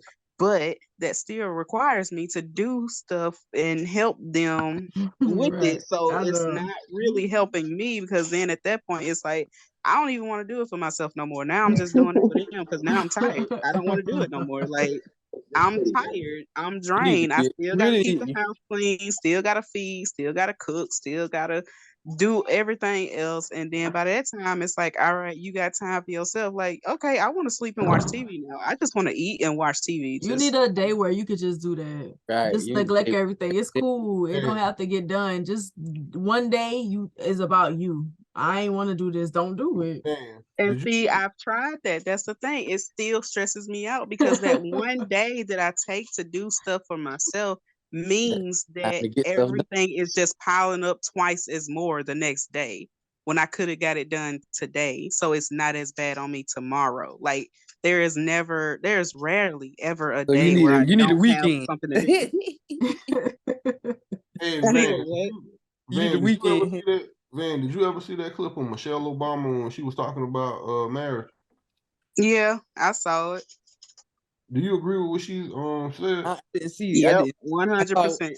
The reason why I asked and stuff like that is because I showed that to my mom and I showed that to my dad, and my dad was like, Brent, I love you and everything, but y'all motherfuckers was hell trying to raise growing up, son. Y'all took a lot of, like kids really try your patience to take away a lot of things from you that you really want to do. They do. That's why Yeah, I ain't because got you got to no. see about them. Like there is no thinking unless you just not actually being a parent. But Yeah. there's no way to actually be like, I'm finna go do this, I'm finna go do that without thinking about them. Unless you are privileged enough To to have a where you have community. family or like that community that takes the kids. Other than that, you taking them with you. And for some people, some parents, that's just fine. For me, that's just added stress. And it's like, why would I do that to myself? If I want to go get my nails done, I got to take them with me. If I want to get this done, I got to go take them with me. And I know some people are like, well, where your husband at? Fucking work. So if I need to get some stuff done, they are with me. And it's like, then when he does take them, that's like the only opportunity I have to just sit and do nothing. It still takes effort, time, and energy to care for yourself. You still got to get up and get Yeah. this done. You still got to get up and take a shower. You still got to make sure you smell good. You still got to comb your fucking hair. You still got to brush it. That is a lot of fucking shit. I am tired by the time I'm done doing my basic hygiene stuff. I don't want to do nothing else. Like, it's hard. Bro, I be feeling the same way. And I also realized that's also just how my brain processes stuff. Like I didn't realize till me and my husband was talking one day and he was like, I just gotta clean the kitchen. And I was like, wait, what do you mean you just have to clean the kitchen? Like what is that? What does that mean? And he was like, I'm just cleaning the kitchen. And I was like, how does that process in your brain? Explain it to me. And to him, it's just cleaning the kitchen. To me, it's I have to wash the dishes. I got to clean the stove. I have to sweep the floor. I got to mop the floor. Got to wipe down all the appliances. Got to make sure everything is straight. Got to disinfect. But to him, it's just cleaning the kitchen. To me, it's like 15 things at once. Right. You overthink, basically. Basically. But apparently, that's a part of my ADHD. I didn't find that out till recently. So basically what you're saying is I need to come to Louisiana and keep the kids so you can go and do something. Girl, I would feel so bad putting that on you. Okay, I love kids and they love me. It's cool. Sometimes I've been needing that energy. That'll be a nice trip. Look at me adding my Definitely. Nadia, I gotta go this year. Like I've been saying that every year, but this year I'm going. I have to. I don't ever realize you say it every year until Every the year year. about to end. And it's like, damn, she really did I say say that. I say it every every year. I gotta, gotta, damn, I gotta, another year. I said I'm gonna stop talking. I gotta put this plan into motion, and I'm going. But what part of Louisiana you stay in, Van? If you don't mind me asking. Close to Shreveport, Monroe, between Shreveport and Monroe, both. This, yeah, in that area, those areas. Okay, so it's two more. So the seventh one is storage, which is familiar love. Storage is the love shared between family members, typically immediate family, and sometimes close family friends or friends from childhood. It differs from philia in the way that it's reinforced by blood, early memories, and familiarity. Messed that word up. My tongue tired. There's a reason people say friends are the family you choose. You don't choose your family, and whether they actually like your family members or not, many people often do love them instinctually. Storage is compassionate, protective, and deep rooted in memory. Girl, why you loud? The next one is mania. Obsessive love. While some might argue this isn't really love, the Greeks did have a word, obsessive love, and that's mania. This is what we would describe as a toxic relationship or codependent relationship, where there's usually some imbalance of affection causing one person to become overly attached. It can be hard to come back from mania, but if you can, there will need to be a healthier balance of affection. They even say it's hard to come back from it. And I agree. I experienced that before. I agree. Once it get tough, it's hard to look at that person the same. Yeah. It's like a little piece of you die from the relationship. You're not all in no more. Even if you do want it, even if you do love them, right. It's still like you can't. It's hard to picture that. You know what I mean? It's hard to picture it being normal. Like it's hard to go back to normal when you've learned how to disrespect each other or, not be good people to each other. It's hard to go back to it, to being good to each other or whatever, because the damage is done basically. But those are all the 8 different types of love. Now also don't forget to email us at socialcyclepod@gmail.com if you have questions or you want advice on sex, relationships, careers, whatever. We're pretty good at giving advice. You can tell by the things that we talk about. So if you want advice on something, you can email us and it'll be anonymous. We won't read your name or nothing like that, even if you want us to, because we're not about to start no drama. But you could come to us with your issues, your relationship issues, even if it's like work related, whatever. We'll do our best to answer your questions. So for the last segment, the Black Life segment, I would like for everybody to give me one thing that you feel could bridge the gap between Black women and Black men as it pertains to love, whether it's philia love, pragma love, or agape love. And not romantically, but a communal, like us as a community. What is one thing you feel that can bridge the gap between the division? Unlearn what was taught to us as kids. or unlearn what our family has been doing for years and years, because at this point in time in life, with so much technology, so much self learning that you can do, there's no reason to solely stick with what you've been taught. Like at this point, if you are sticking to that, now if it's good, great, but we all have room for improvement.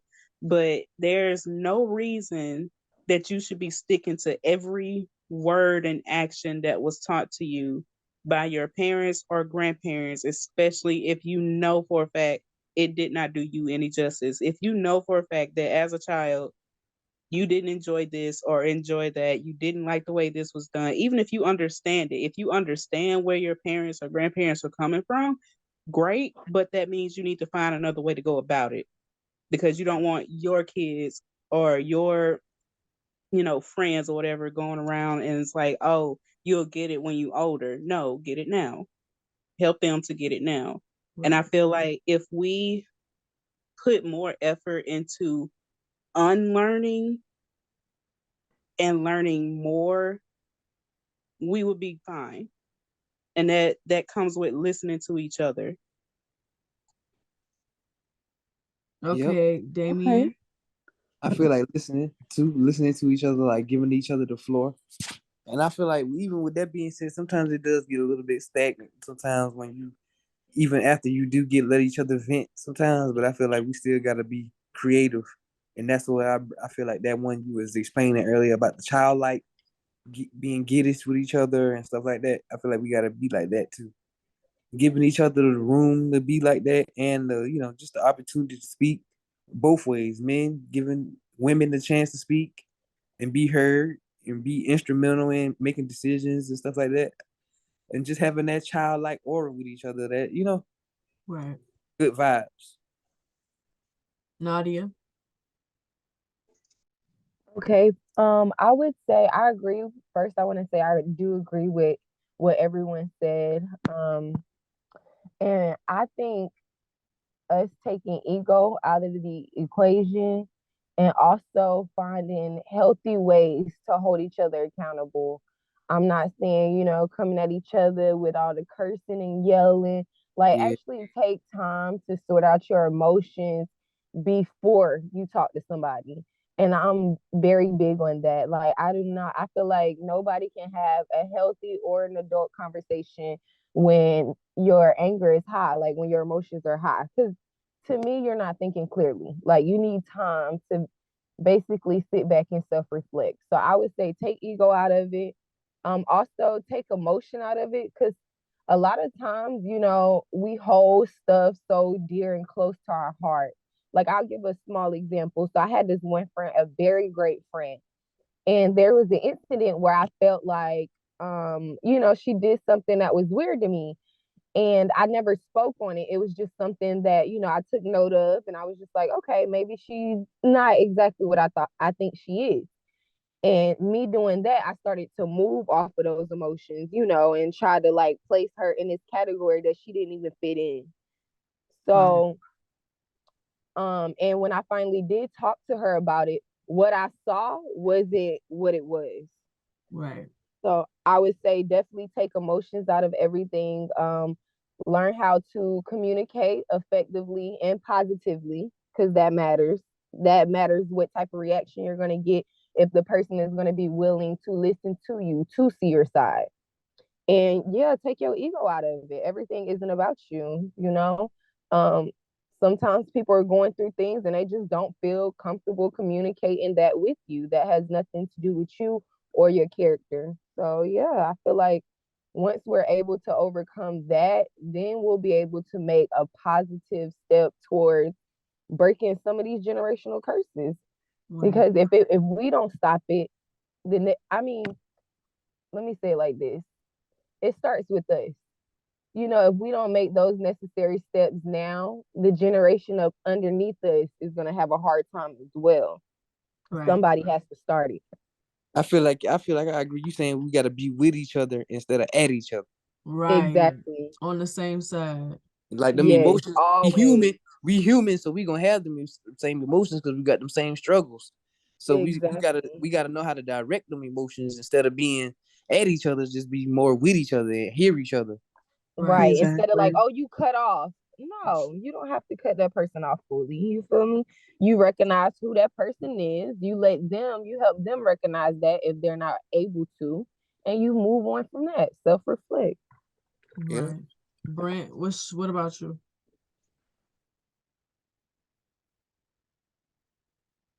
Brent done went to sleep over there. Brent. I was just about to say.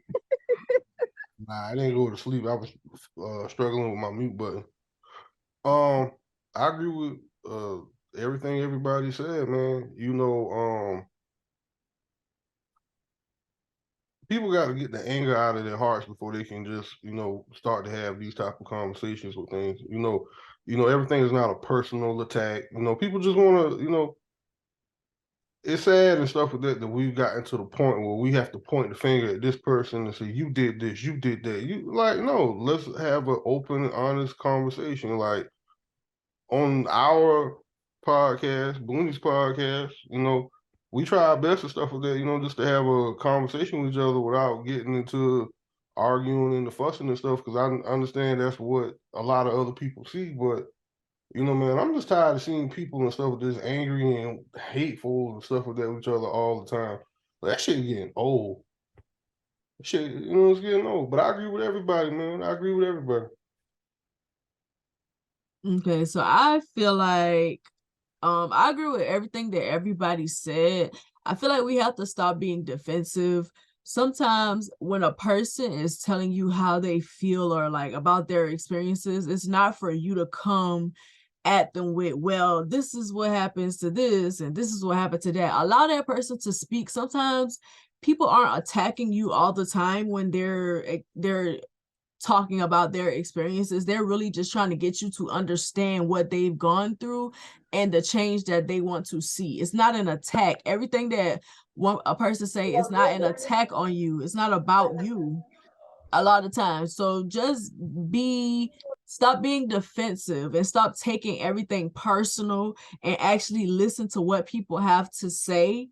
I feel like we need to be more compassionate and loving toward one another rather than like we can hold somebody accountable and still have love in a loving way and have compassion for them. Like the tit for tat and the got you back, like you say something bad, got you back, like, yeah, you think this about Black women, now I'm gonna come and say this about you, instead of just being like for instance, if I'm gonna engage, especially on social media, with somebody when they're having a conversation, I'm gonna ask questions to kind of figure out how they get to that point. Like, why do they think like that? I'm gonna keep asking questions to kind of figure it out or whatever. I'm not gonna be like, well, this is what happens. Well, this is why Black women do this, and it's not all Black women or whatever. I'm gonna ask you a bunch of questions to see why you feel the way that you feel, and then I can figure out why you feel like that and then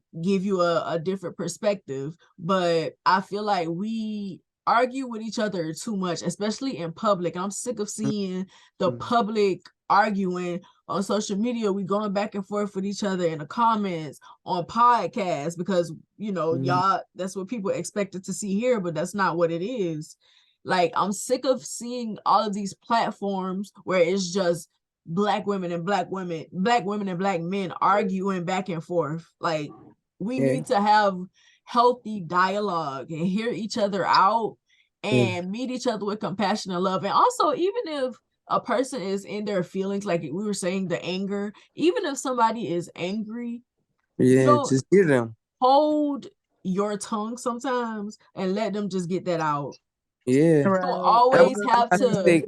I like how she said take the ego out of it. Like, I just like that. Yeah, you don't have to go back because they're angry. They're in their emotions or whatever. Learn how to take a step back and let them get it out. Sometimes people just have to get stuff out because they're frustrated. You probably don't feel that.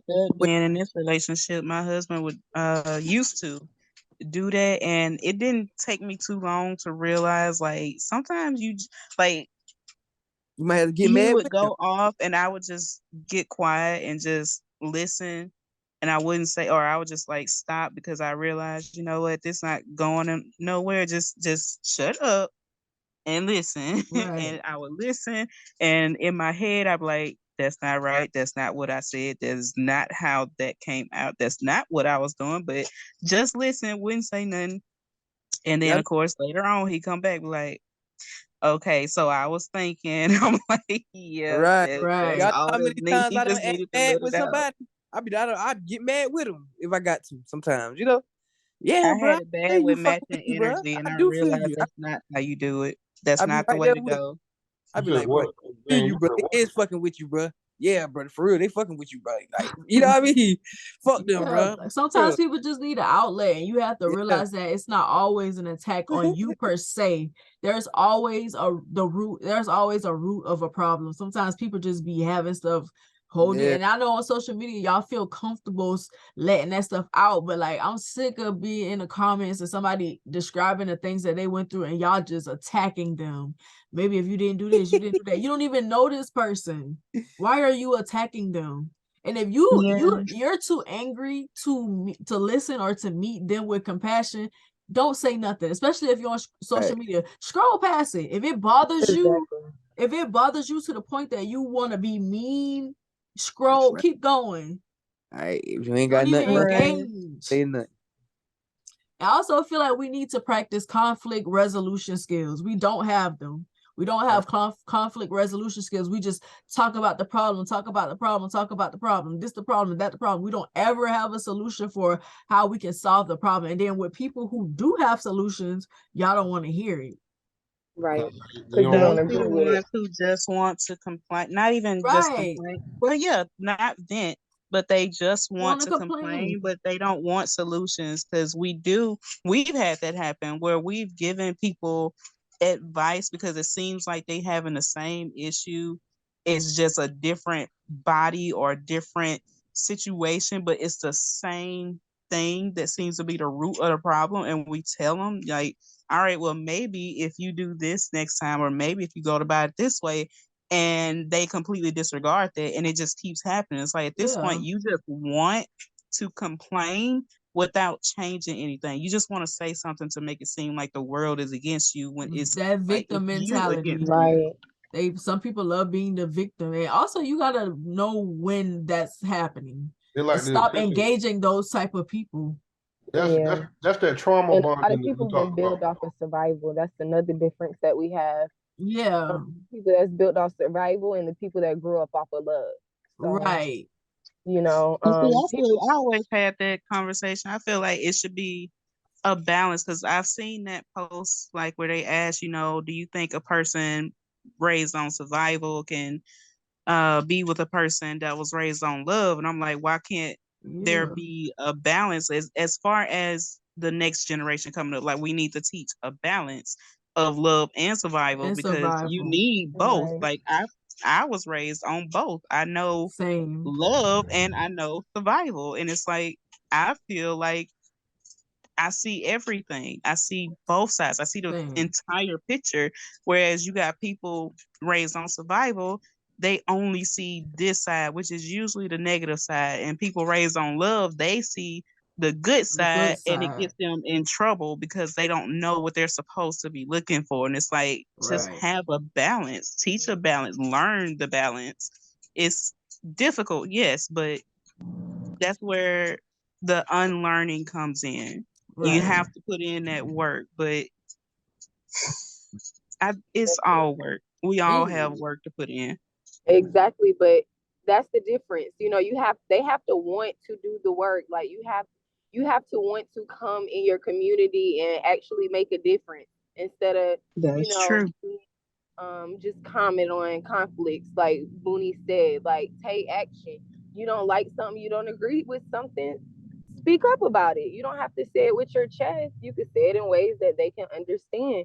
It's all about knowing who you're dealing with also. So Right.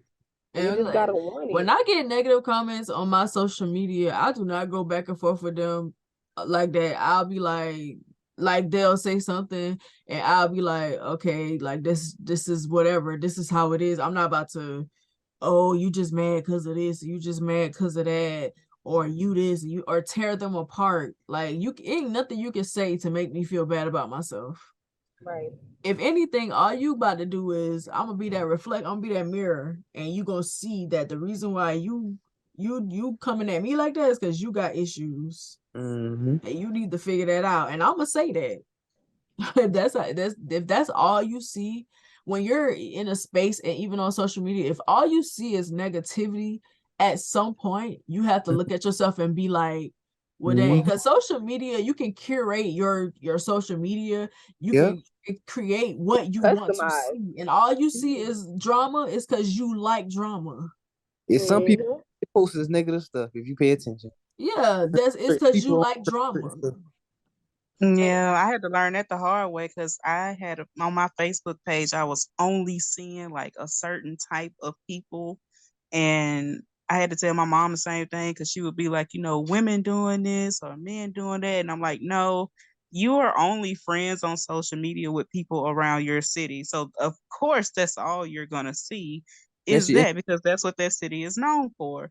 But if she created a new Facebook page, I created a new Facebook page, only accepted a certain type of people or certain friends, pretty much just did a whole reset on social media. And now it's like all I see is, well, not all, but majority of what I see is like, as of right now, is love, Black love. I do see the struggle, the conflict between Black women and Black men, but for the most part, I see mostly Black women uplifting, Black women starting their businesses, Black men that love Black women, Black men that are helping other Black men that are in therapy, Black women that are supporting like that's all I'm seeing. I might see a couple of jokes, some dances, of course, but people just living their entertainment, life but too. right. But for the most part, I'm seeing positive stuff, because that's what I interact with. Right. And it could be a whole argument going on my timeline. I do not care. I'm scrolling past it. I miss a lot of drama. I don't see nothing. My cousin be like, you see such and such? I'm like, nope. Do y'all think that you follow her? Yeah, but I don't see that. I don't engage with her. Do y'all think that people form bonds and stuff like that based on their own personal trauma with other people? Yeah. I think it's easy to form trauma bonds, because when somebody understands your plight, you feel connected to them, because now you got somebody who gets it. So I think it's easy. And I feel like a lot of people don't even realize that that's what they're doing, but that's what a lot of people are doing. But what is the solution for that, though? To deal with your trauma, to deal with the stuff that is going on with you, so you won't be attracted to people who going through the same thing, really. Yeah. Like, deal with your trauma. Time alone. Gotta spend time alone. That's the only way you gonna have authentic relationships that's not about that, if you deal with your trauma. And so now you're not connecting with people who are victims. And you, like Van said, there's some people who just want to be victims all the time. Well, do you think that they want to be victims do you think they want to be victims based off of the attention that they receive from being a victim? That, and also it's easy. People like after you've gone through so much, when you've gone through so much and people have done so much to you, it's easy to sit in like, I'm a victim, rather than, because when you go in the space where you want to heal, you got to go back and deal with that stuff. Some people don't want to do that. They don't want to remember some of the stuff that they went through. It's hard doing that, especially if you don't know conflict resolution. If you don't know nothing, no solutions to that problem, you're dredging up all of these old feelings you've had from those situations. A lot of people don't want to deal with that because they don't know how, without falling apart, basically. If I had to do that trauma bonding with, what do you say, Damien? I said they find somebody to do that trauma bonding with. Yeah, but you know what? Don't want to realize that they were the problem. They just really, really want to sit in that it's the rest of the world that's the problem. And I'm gonna say this as well. I'm gonna add to it. Just like it's a lot of people that play victim, it's a lot of people out there that strictly prey. They will prey on your weakness. They will basically study you. I've had somebody tell me, like, you know, they just learned me from watching like what I post on social media and what I share and, you know, what I comment on. And from there, they conjured up how they felt about me. And they was like, oh, you seem really sweet. You seem like you was just looking for love. And they preyed on it. Yep. So you also have to watch what you say, how you move, because just because you think somebody's not watching you, they're watching you. You just don't know it yet. That's why even in spaces, you know, people don't like to open up because they feel like the person is going to use it against them. It's sad that you have to feel like that. Like, you can't be honest. Like, we tell people to open up and stuff, but sometimes people are afraid to do that because they feel like the person is going to use it against them. But I'm going to just say this. Deal with your issues. Anything that has happened to you in your past, you need to deal with it so nobody will ever be able to hang it over your head. So nobody will ever be able to use it as a weapon. Deal with it so it doesn't affect you to that point where somebody can use it as a weapon to control you.